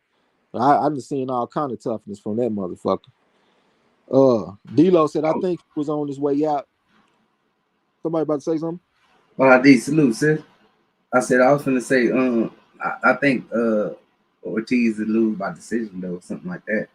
He'll be similarly walking into some good clean shots all night. Yeah, I go ahead, bro. Yeah, I was gonna say I agree with Marlo on that one, bro, and I think you as well. But bro, there's levels to this, and Shakur he's on that upper echelon elite level, man, for a reason, bro. That dude got them skills, man. Uh, I would like to see that fight though, because I believe he would get some work, some pressure, some resistance, some fight backedness from Frank that he hadn't received yet. So I would really like to see that fight. Okay, yeah, I see the decision in that one for sure. I done seen Jermaine Ortiz take hard shots from Joseph Adorno. I done seen him take body shots and shit from Lomachenko. Even though Lomachenko ain't just a big puncher, but he got knockouts though. I would take Shakur by decision in that one. It's just boxing said, I read that. D-Lo said, I think he was on his way out, and I think I read the guy has not been down before. Okay. He ain't one of them deep amateur background motherfuckers either. I couldn't even find an amateur record on him. It's just boxing said, good fight by Shakur. It was a great fight by Shakur for sure. J-Dawg said the type that with pinpoint accuracy, shots could cause late round stoppages. We didn't get a chance to see the shit though, but it's also something else that you might not be considering. If you hit a motherfucker all day with these hard shots and they keep on coming, that can fuck with you. Go listen to Roger Mayweather talk about when he fought Julio Cesar Chavez. And he kept hitting this motherfucker with all these right hands and shit, and he ain't going nowhere. That shit can take your heart out of you, too. You keep hitting this dude with your Sunday punches, and he walking through the modes, and he's still coming like a goddamn zombie. That shit can have an effect on you, too. And we didn't get a chance to see none of that because the referee stopped the fight. The Gift 187 said this fight was definitely stopped prematurely, even though Shakur Stevenson was controlled and everything. Welcome to the gym, but it's your first time. I agree with you. D-Lo said, Trey, I typed that comment before you said what you said. I was actually rebutting my own comment that the ref fucked off my bonus. I think it was a righteous stop. You think it was a righteous stop? I mean, if we gonna talk about the safety of the fighters and stuff like that, I think it's a righteous stoppage too, for sure. You know what I'm saying? That man got a family to get home to, man. That man might got kids and everything. You can't keep on taking these shots all the time like that, because like it's really more merciful if you take a shot by a big puncher. Like let's say Wilder hit you with one shot, one kill, you out of there. That's a little bit more merciful than somebody beating on you all day with these medium type of punches. That shit can get you fucked up for years. You know what I'm saying? That shit can take some years off your life, taking all them high medium punches and shit. Lala D in the building with a ghost smelling ass said, what's up there, everybody? Early stoppage, but Shakur doing his thing. D-Lo said he showed good power, but in my opinion, he usually does. Like versus Valdez and Herring. Yeah, I never really thought he was just a straight feather-fisted puncher, and his record doesn't suggest that. I mean, 9 knockouts out of 19 fights, and now he got 10 out of 20. So that's a 50% knockout percentage, you know what I'm saying? So I never thought it was just horrible, but I just don't think it's no upper echelon shit, like as far as like a 8 out of 10 or 8.5 out of 10. I don't see that. I see some 6 out of 10 type punches. But it's still pretty good. Derek Beatty said from Door about to fight right now. All right. I took the decision in that one. I got a little respect for his opponent. I think he's pretty tough. J-Dawg said, Trey, I get what you're saying. I wanted to see if he continued because Shakur forced him to shell up later in the fight. Yep, that's a possibility. And also, the fight can be stopped, but a more natural conclusion, like his corner throw the towel in or something. I think that looks a lot better than the way the fight was stopped. Everybody saying what's up to Lala. Brock Howard said ref wanted to go home. I think that was a little early, huh? Ref was ready to get up out of there, huh, man? Welcome to the gym. This is the first time. Lala Disa, I feel like the stoppage cheated Shakur. It might have. We didn't get a chance to see his killer instinct and how he closed the motherfucker. But at the same time, though, man, that dude was taking a lot of them punches. That doesn't mean that he was gonna continue to take the motherfuckers, but you never know what can happen. What if Shakur hit the motherfucker and break his hand? Like, you don't never know what the fuck will happen. Dude keep on taking them punches like that. Hyphy the Rebel in the building said, and that's why Haney's say everything except let's fight Shakur. All right. Hyphy, salute, bro. Winston Lee, salute, bro. What's happening? Brock Howard, welcome. This is your first time. Welcome to the gym. Brock Howard says Shakur works the body better than most of these young guys. He definitely got a good body attack. I like them two-story combination that he be throwing, where you mix up and upstairs and downstairs in one combination. I love that shit. And he always done that too. Like ever since I first saw him in the pro game, he been doing that shit. But yeah, he definitely a good body puncher. It just ain't gonna be quite as effective as if he was orthodox. He actually is a naturally orthodox fighter. I would prefer him just to be orthodox. I'm not saying right now, like right now he a southpaw. That's the way his grandfather trained him. Wally Moses made him a southpaw. But I think he would be even better if he was an orthodox fighter. That's just my opinion. The greatest of all time are orthodox, from Sugar Ray Robinson to Sugar Ray Leonard and all the motherfuckers. And we talking about the body shots. Hey, somebody go on mute because I'm hearing background noise. When we talking about body shots, if you go to the body with the left hook, that's the most devastating punch in boxing. That left hook to the liver. He got to throw a looping left hand to the liver. He got to throw a 4. He can't throw a 3 to the body. I would prefer if he could go to the body with that left rip from the orthodox stance. You know what I'm saying? I think that would make him even better. What you about to say, Ruff? I was just gonna say I'm glad you made that statement, bro, because I was gonna ask, was that the Terrence Crawford effect? Him and Bud are cool. Him and Bud, they train together. They get, they watch each other, work with each other in the gym. I was wondering if that switching to southpaw thing was something of a Terrence Crawford effect. No. The man was born right-handed. His grandfather converted him into a southpaw when he was young. It has nothing to do with Terrence Crawford. Yeah, he's a converted southpaw by his grandfather. But I did see a little Terrence Crawford in here. I actually called it out when I was calling the fight. That motherfucker came over the top of the jab with the check hook. Then he went to the body with the looping left hand immediately. That's the same thing that Terrence Crawford did against Sean Porter. Same thing. I seen that too. That shit was pretty and it was creative. I gotta give him that shit, man. That shit was pretty as a motherfucker. And I gave Crawford credit for that shit too, because that shit was gorgeous. Where I'm at in the chat. Lala D said Arias disappointed him. I mean, we can't expect too much from this motherfucker with only 9 amateur fights and shit, though. And he was coming off a layoff, too. Hell, he ain't fought in like 10 months. Lala D said, I knew Big Baby would win, though. J-Dawg said he ain't pulled a Jermell Charlo in his career yet. He ain't pulled a Jermell Charlo. I don't know what you mean by that, bro. D-Lo said repeated blows from a carpenter's hammer typically does more damage than one blow from a sledgehammer. Okay, yeah, I can definitely see that. But yeah, them repeated blows for a whole fight, man, that definitely can fuck somebody up, man. I swear. So the referee might have saved Yoshino. Might have saved his career or something. You know what I'm saying? Saved some years for him. Hype said they say everything except for like let's fight Shakur. All right. I'm probably gonna skip over your ass. Lala D said Tregs and those stats. At one point, Shakur landed 49% to Yoshino's 12%. That's horrible. But that's why. See, I haven't done this in a while. I might need to get back to it, where I'll be breaking down like the offensive efficiency and defensive efficiency. But for Shakur Stevenson's career, he is around a 32% completion. Well, not completion, but connect percentage, and he only. That 12% is right where he is at for his average. Shakur Stevenson like that, Dimitri Bivol like that. That's one reason why I thought Bivol was going to whoop Canelo, because of that type of shit. But yeah, that's that Mayweather type shit. Where you land in 30-35% of your punches, but your opponent can only land 12 to 15% of their punches. So this was like a higher end Shakur Stevenson performance because he was at 49-12. But that's still very impressive, man. All day.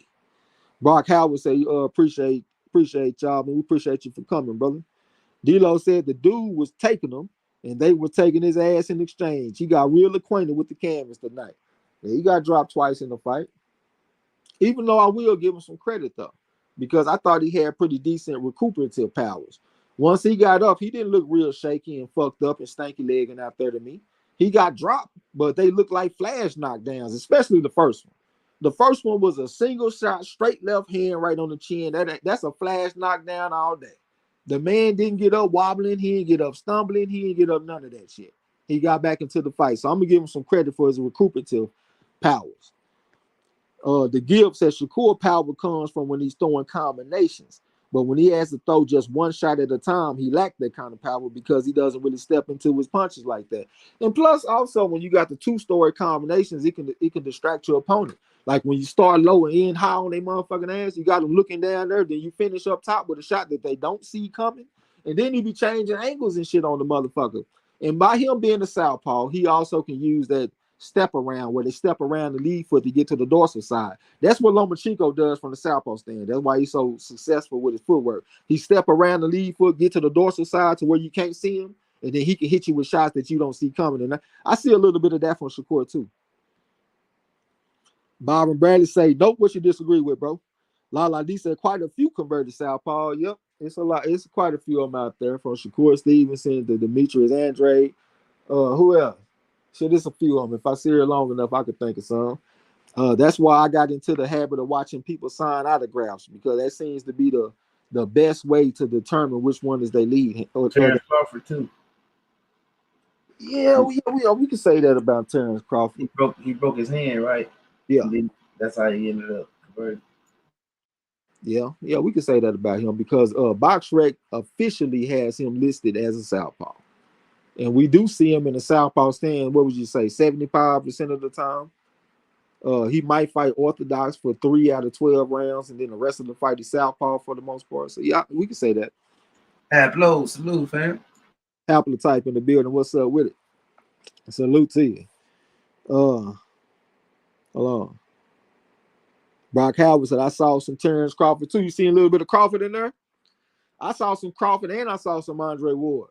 When he got in the clinch one time, I saw him bend his knees and dig that right body shot in his on his ass. That's that Andre Ward against Kovalev. Because I swear, man, when I watched that fight, I kept on thinking, like, man, how the fuck is Andre Ward landing all these body shots? It seemed like he was in too close to where they would be smothered. They just got a technique for that, and it seemed like he done taught Shakur Stevenson that technique. D-Lo said, yeah, I noticed that Shakur was in there making up combinations tonight. Yeah, that creativity is something that's going to always impress me. You know what I'm saying? I love that creativity. That's why I always give Terrence Crawford his props for the performance that he had against Sean Porter. Even though he got lit up a little bit, Sean Porter did land some punches. But Terrence Crawford had some great creativity in that fight. J-Dawg said, what I mean is Mel was a boxer with little knockouts early in his career. Lately, he has become a knockout artist. Yeah, you got a good point on that. He wasn't known for his power really until he got with Derrick James for the most part. And I think he went on like a 4-5 knockout streak or something like that. And then he, started having more belief in his power, sit down on shots, turning his shots over and shit. D-Lo said, Bill is saying they are staying at 140 and open to fight Shakur. Bob says if Haney beats Lomachenko, he gets the winner of Teofimo versus Taylor. Okay, so Bill's saying they are staying at 140. I'm confused in that statement. How the fuck is Bill saying they staying at 140 when they ain't at 140? I thought they at 135 and he about to get ready to fight Lomachenko. Yeah, he said I think he meant one lightweight. I think he meant 135. But that's what they said when I was on mute. I listened. And then Bob says if Haney beats Lomachenko, he gets the winner of Teofimo versus Taylor. So I guess he's saying he's gonna move up for that fight. Maybe Hey, I but Bill told ESPN that they ain't moving up, that they staying right there where they at. So Shakur say he want that fight. If whoever win, he want that fight. He ready for it. That Haney fight.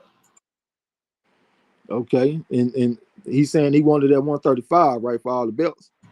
Yep. Okay. J-Dawg said Amel became a one-punch knockout artist. He is. I give him that. Even though it seemed like it is part of his DNA anyway. I mean, he is literally a fucking twin, and he had a brother that was knocking out everything moving. It ain't hard for me to believe that the other twin brother found his power. You know what I'm saying? D-Lo said, Yoshino was game as fuck. I think he can bounce back nicely thanks to the ref. I swear, when I started reading that shit, the first thing that came to my mind was thanks to the motherfucking ref. Square business. Haplotype.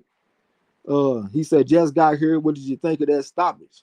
I thought it was a little premature, but at the same time, the man, he took 3 10-8 rounds in a row. Like, he didn't give us nothing to work with. We can't let you get your ass beat like this all day and all night. Like, damn, man, like he had some good recuperative skills, like powers and stuff. He was recovering from the knockdowns and shit good. But man, how many clean punches we about to sit up here and watch this man take? Hey Trey, hold up, man. I gotta disagree with you, bro. Yes, we can. This is America. We can let a person do anything they want to do in this country. You want to go in there and go for the gusto and be great and take all them shots?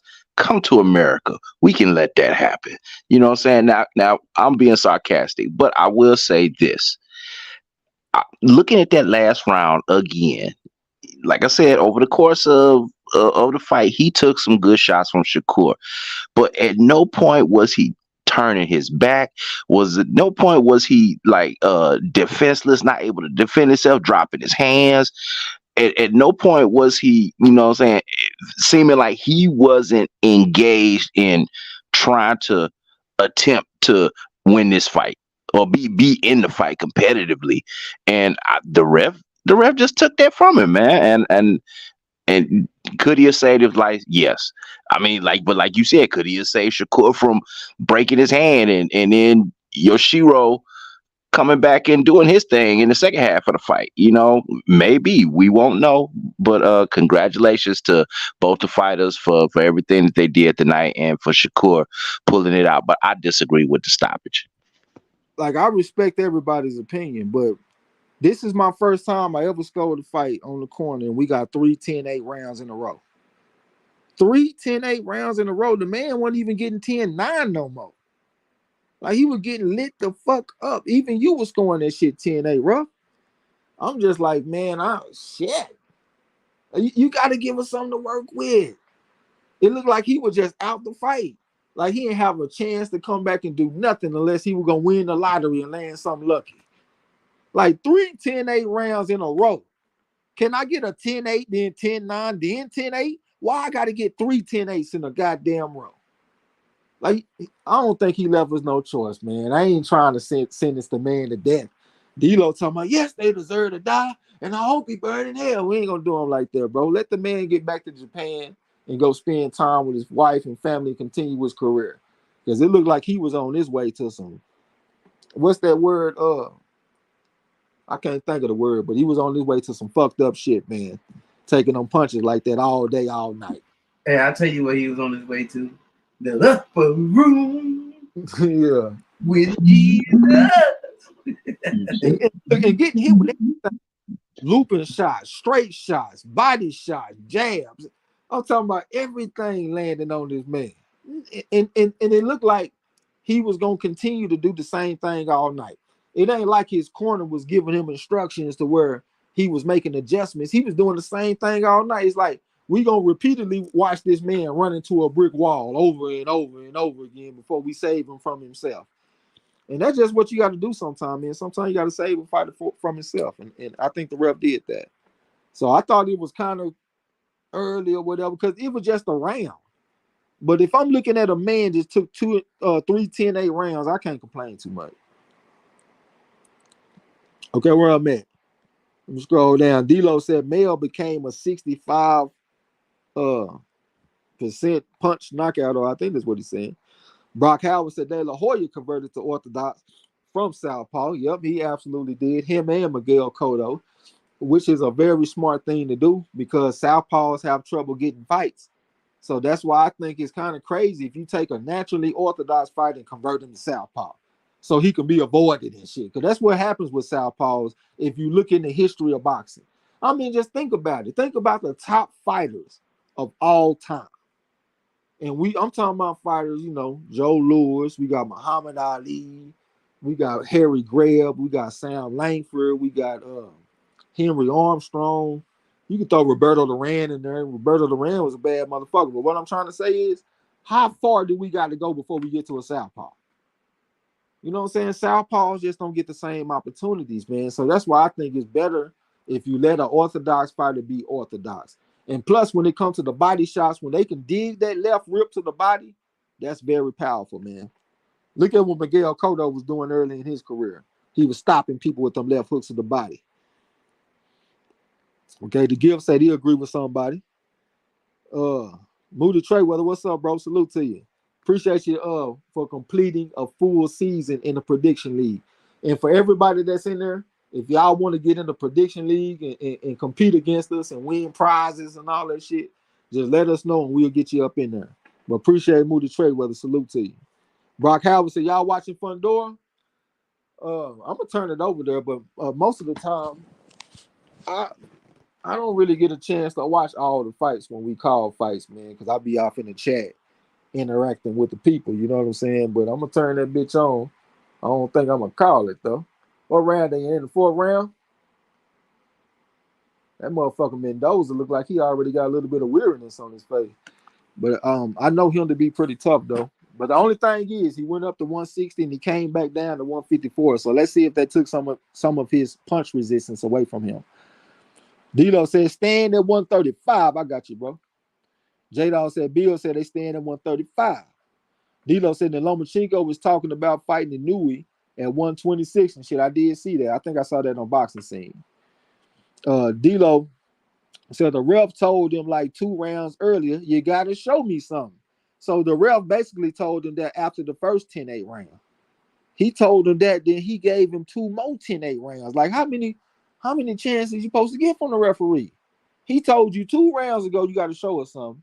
And then you go out there and get 2 more 10-8 rounds. Like, no, man, we got to stop the fight, man. Moody Treyweather said Shakur fought UFC fighter playing boxer, proved me wrong. Okay, I don't know nothing about that, bro. D-Lo said most of the fighters who end up in the comas don't do any of that either. Oh, you talking to Roughhouse? That's for real. Because when Roughhouse was talking, you know what I was thinking about? I was thinking about Dottie Chef. I was thinking about the dude that fought against my man that was 132 and 14. He was an Olympian. He fought at 154. His last fight he fought against Abreu, Charles Conwell. What's the name of the dude? Was that Patrick Day? And I also was thinking about the damn Patrick Cologne. Like, yeah, man, folks get hurt in that motherfucking ring, man. I'm not mad at the referee from preventing the man from getting hit with clean shots and shit all day, and he done took 3 10-8 rounds in a row. D-Lo said that UFC fighter playing boxing knocked out Nakatani. He did, absolutely. Byron Bradley said, I agree that was a premature stoppage. Okay, Byron Bradley said it was premature. The Gift laughing about something. D-Lo said the gap was getting wider and wider as the fight went on. That class deficit was on display on his ass up there. J-Dog said if he wanted to continue, you let him. If he wants to meet God, allow that. Who are we to deny him that? I agree with Roughhouse. I wanted it to continue. So that's what boxing is now. It's just a goddamn gladiator sport. We all, either we gonna come home with our shield or own it now, huh? When the fuck did that become part of boxing? Y'all ain't never seen a referee stop the fight when a man getting the brakes beat off of him? Like, that's something new now? Hell, I thought it was the Marquis of Queensberry rules. I didn't know that we was having cock fights, dog fights, and chicken fights and shit. Y'all niggas sound like y'all come from Sparta or something. Some 300 motherfuckers. Either you gonna come home or you shield or own it. Like, no, I don't know about that, y'all. We can't let the man just go out there and die. Winston Lee talking about the upper room. Yeah, we can't let him go to the upper room. Moody Trayway said Lomachenko and Teofimo also beat Nakatani. Yeah, but Teofimo had a lot of trouble with that motherfucker. Lomachenko did extremely well against Nakatani, but Yoshino had a great performance, man, because he stopped him in like 6 rounds. So we can't take that away from Yoshino. Moody Trayway said Shakur made this fight so easy. He did. He did an outstanding job. Dilo said, yeah, if Andre was orthodox, he would get more fights, but would he have had his same success on the come up? Same for all those Cuban southpaws. Hey, bro, the greatest fighters in history are orthodox. The motherfuckers did just fine, so I would think they should be able to do the same thing. Hell, if you orthodox and you mainly fighting orthodox fighters, hell, the lanes is open, nigga. That's when you can do your thing. You got the jab on the table, nigga. You got every punch on the punch tree right there for you. Shit, if they talented like the way we think they are, I think they'll have the same success or even more success. Haplotype said trainers used to make southpaws fight orthodox for many years. That's what my coach. I had posted a picture off in Discord of my coach, Lynn the Bullet Ball. Hey, I don't never waste an opportunity to give my coach a shout out. Coach Lynn Bullet Ball. He got a 2nd round knockout over Ron Law. That's my man. I love that man. But he always told me, like, look, you can convert from southpaw to orthodox, but you can't go from orthodox to southpaw. Not with him. I had a friend that was very talented, man. We called him Debo. I've talked about Debo a million times in this channel. And he was very talented, man. He had some arms so long, it looked like he could stand straight up and scratch his goddamn kneecap or something. His arms were so long. But he had an injury. I want to say he got shot in his right leg. So he didn't feel comfortable in the orthodox stance because he got to put that weight on the back leg, and that was his injured leg. He would rather put his right leg in the front and lean and put the weight on his left leg, the healthy leg. My coach wasn't trying to hear none of that shit. He made Debo go train with the Mexicans because they let him do what he wanted to do. My coach was old school. He's not trying to hear none of that. So yeah, when it comes to the old school, for the most part, they approve of going from southpaw to orthodox, but they don't approve of going from orthodox to southpaw. This shit is new. All of this Bozy in this shit, that's some new shit, y'all. That's not the history of boxing. Converting people into southpaw so they can't get no fights. We gonna convert them to southpaw, then they can't get no fights, and we all surprised and complain. Dilo said Gamboa being great as a Cuban Orthodox was like a unicorn. It was like a unicorn. What about that damn Cruz? What's the first name of that Cruz that was whooping the shit out of Keyshawn Davis? Andy Cruz. Excuse me, Andy Cruz is Orthodox. But I do see a lot of southpaw, you right, from Rigondeaux, Ramirez, ain't that his name? Robesi Ramirez. Yeah, I do see a lot of southpaws and stuff, but we do see some Orthodox fighters from time to time. Dilo said Richard Colon. Yeah, Richard Colon. What I said, Richard Colon? You know what I'm talking about, though. Hip Hop #1 said always great commentary and interesting comments from the community. Appreciate y'all once again. Thanks for having me through. We'll jump off and listen in. We appreciate you, bro. Winston Lee said Bam got the fucking decision. I knew I had a feeling he was gonna get that damn decision. It's a closed guard fight. I'm telling y'all, at best, that's a 50-50 situation. At best, that's a 50-50 situation. I'm telling you. J-Dawg said, hey, man, he wanted that Trey. I knew he was getting stopped. I don't even know what you're talking about. D-Lo said, we can barely get to see the fights we want. It only gets worse if we start letting these motherfuckers cancel themselves by being too prideful and stubborn in the face of battery and abuse. All right, Haplotype said, that's why there was no Southpaw heavyweight champ until Michael Moore. They was all converted. I ain't know that shit. D-Lo said, I wonder what percentage of those Cubans are converted to Southpaw. That's a good question. Converted to Southpaw. That shit just sound crazy. Converted Southpaw. The Gift said, hey, yo, if he wanted to meet God, then let him. Y'all motherfuckers just raw and uncut, man. But damn, I had a feeling Bam was going to get that fucking decision, man. So I went out there and gave him 5 points. Brock Howard said, Fundora going to work. You going to work? Yeah, Mendoza. I might have I might have fucked my boy Yasa out his bonus because I talked him out of that. I talked him out the knockout for Fundora. I talked him into a decision. Well, I didn't really talk him into it. He heard me say some shit and he changed his pick. But I got respect for Mendoza though for his toughness. I done seen Mendoza go the distance against Jesus Ramos. He ain't no punk out there. But the only thing is he went up in weight his last fight and he fought Jason Rosario and he came back down in weight for this fight. So that can affect his punch resistance. And I did tell Yasa that, so he can't get mad at me. I did let him know. Haplotypes that makes sense for Cubans because in amateurs you usually don't get to pick your opponent. Usually it's a tournament, so it works for them to be southpaw. That do make sense because most fighters that you come across they're gonna be orthodox. So them putting that element of surprise on you, yeah, that makes sense. That make a lot of sense. Winston Lee said Fundora is putting in work now. Yeah, every time I look back, he over the step into this motherfucker putting hard shots on him. Mendoza can't get away from these shots. That's why I always say, man, that style right there, that's the toughest style in boxing. I'm telling y'all right now, if you in the ring with a big, tall pressure fighter with a long arms, with decent power, and got a good solid chin, that's a fucking nightmare. I'm telling you right now, that's the hardest thing in the world. You literally feel like you're in a fucking nightmare. You hit this dude with everything, he's still coming. And you can't get away from him either. You can run, but you can't hide. You know what I'm saying? Winston Lee said round 6. Yeah, I see it in round 6. D-Lo said, hell, I forgot Cruz was orthodox, but he came down there 2 decades after Gamboa. Okay, I don't know what the significance of the timeline, but yeah. Oh, you talking about how much time between good orthodox fighters? I got you. J-Dawg said, okay, talking to the Gill. Yeah, Fundora stepping to him behind the southpaw jab, and the referee is taking a real close look at Mendoza, man. Like, son, are you okay?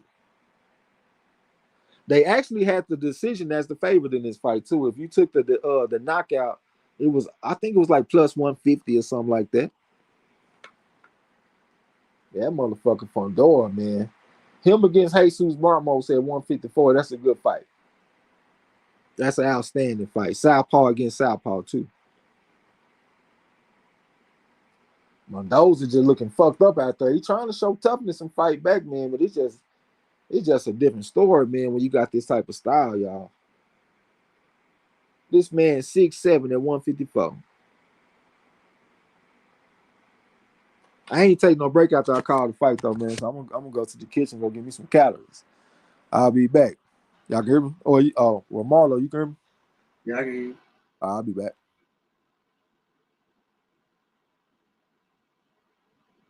This motherfucker, Fundora a little bit too difficult for Mendoza.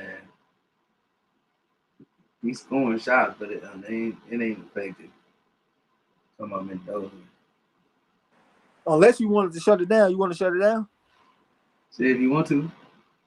Yeah, we can go ahead and shut it down. I mean, the fight that we were watching is pretty much over. Yeah. You know what I'm saying? I'm going to find me something to eat. Instead of going to get some rabbit food, go put something in the oven on the boy. But we about to go ahead and get up out of here, y'all. Man, we appreciate everybody coming through fucking with us. We also do a live stream on Mondays, just about every Monday. So if you ain't doing nothing on Monday, come through and chop it up with us a little bit. Appreciate everybody that participated in Chant Ross this season. We got the next season start next week. So if y'all want to get into the next season, just let us know and we get you up in there. But yeah, man, I ain't gonna talk y'all to that, man. Much love to everybody. We're gonna call as many big fights as we can this month, and we definitely gonna call Tank Davis versus Ryan Garcia. I also got to say to y'all before I go, I'm starting to like Ryan Garcia, man. That motherfucker owning everything. They say he ain't got nothing but a left hook. He said that's what he gonna knock him out with.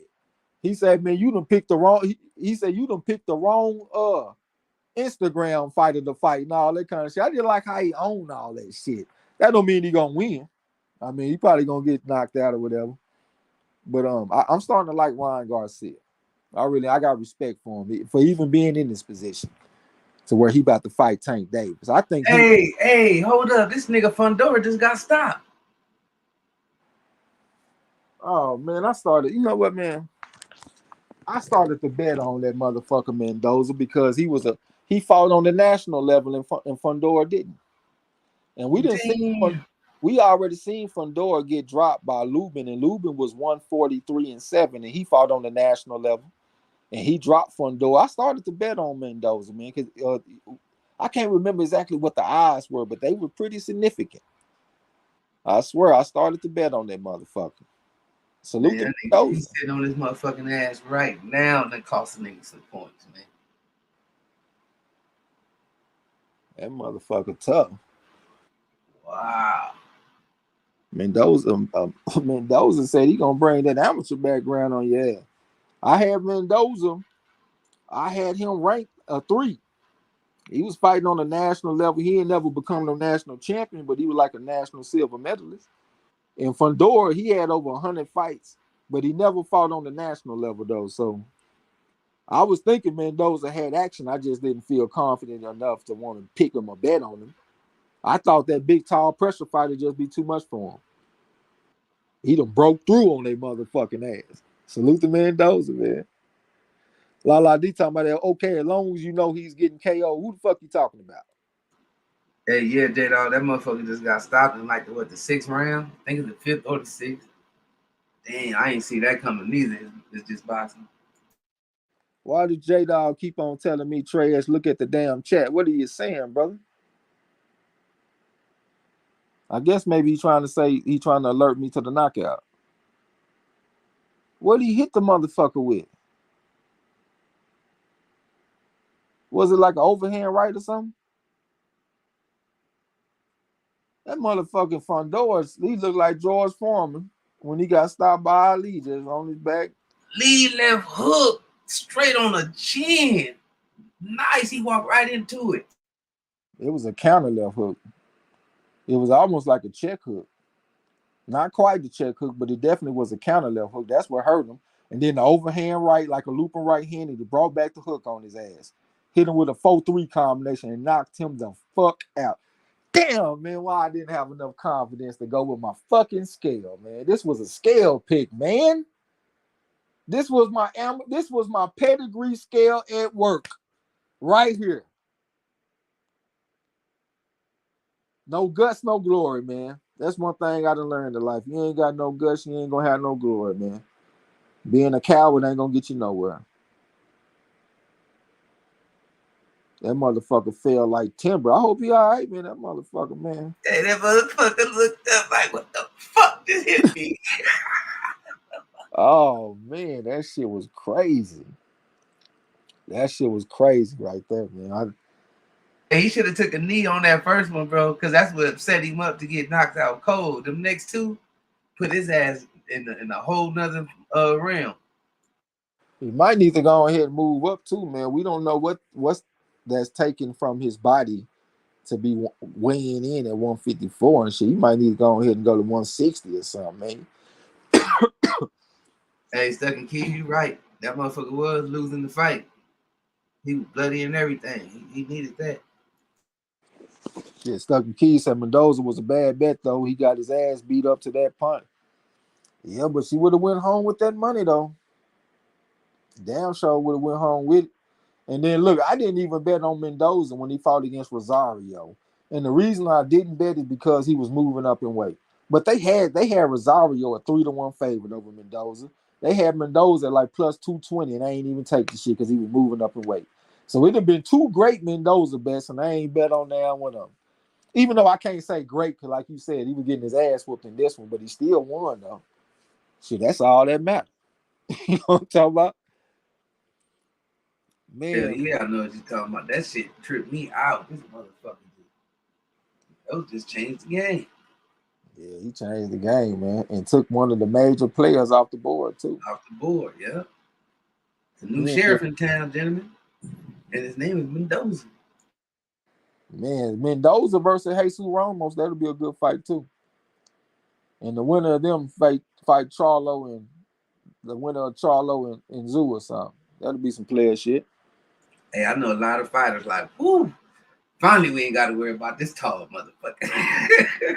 Yeah. Well, you know what?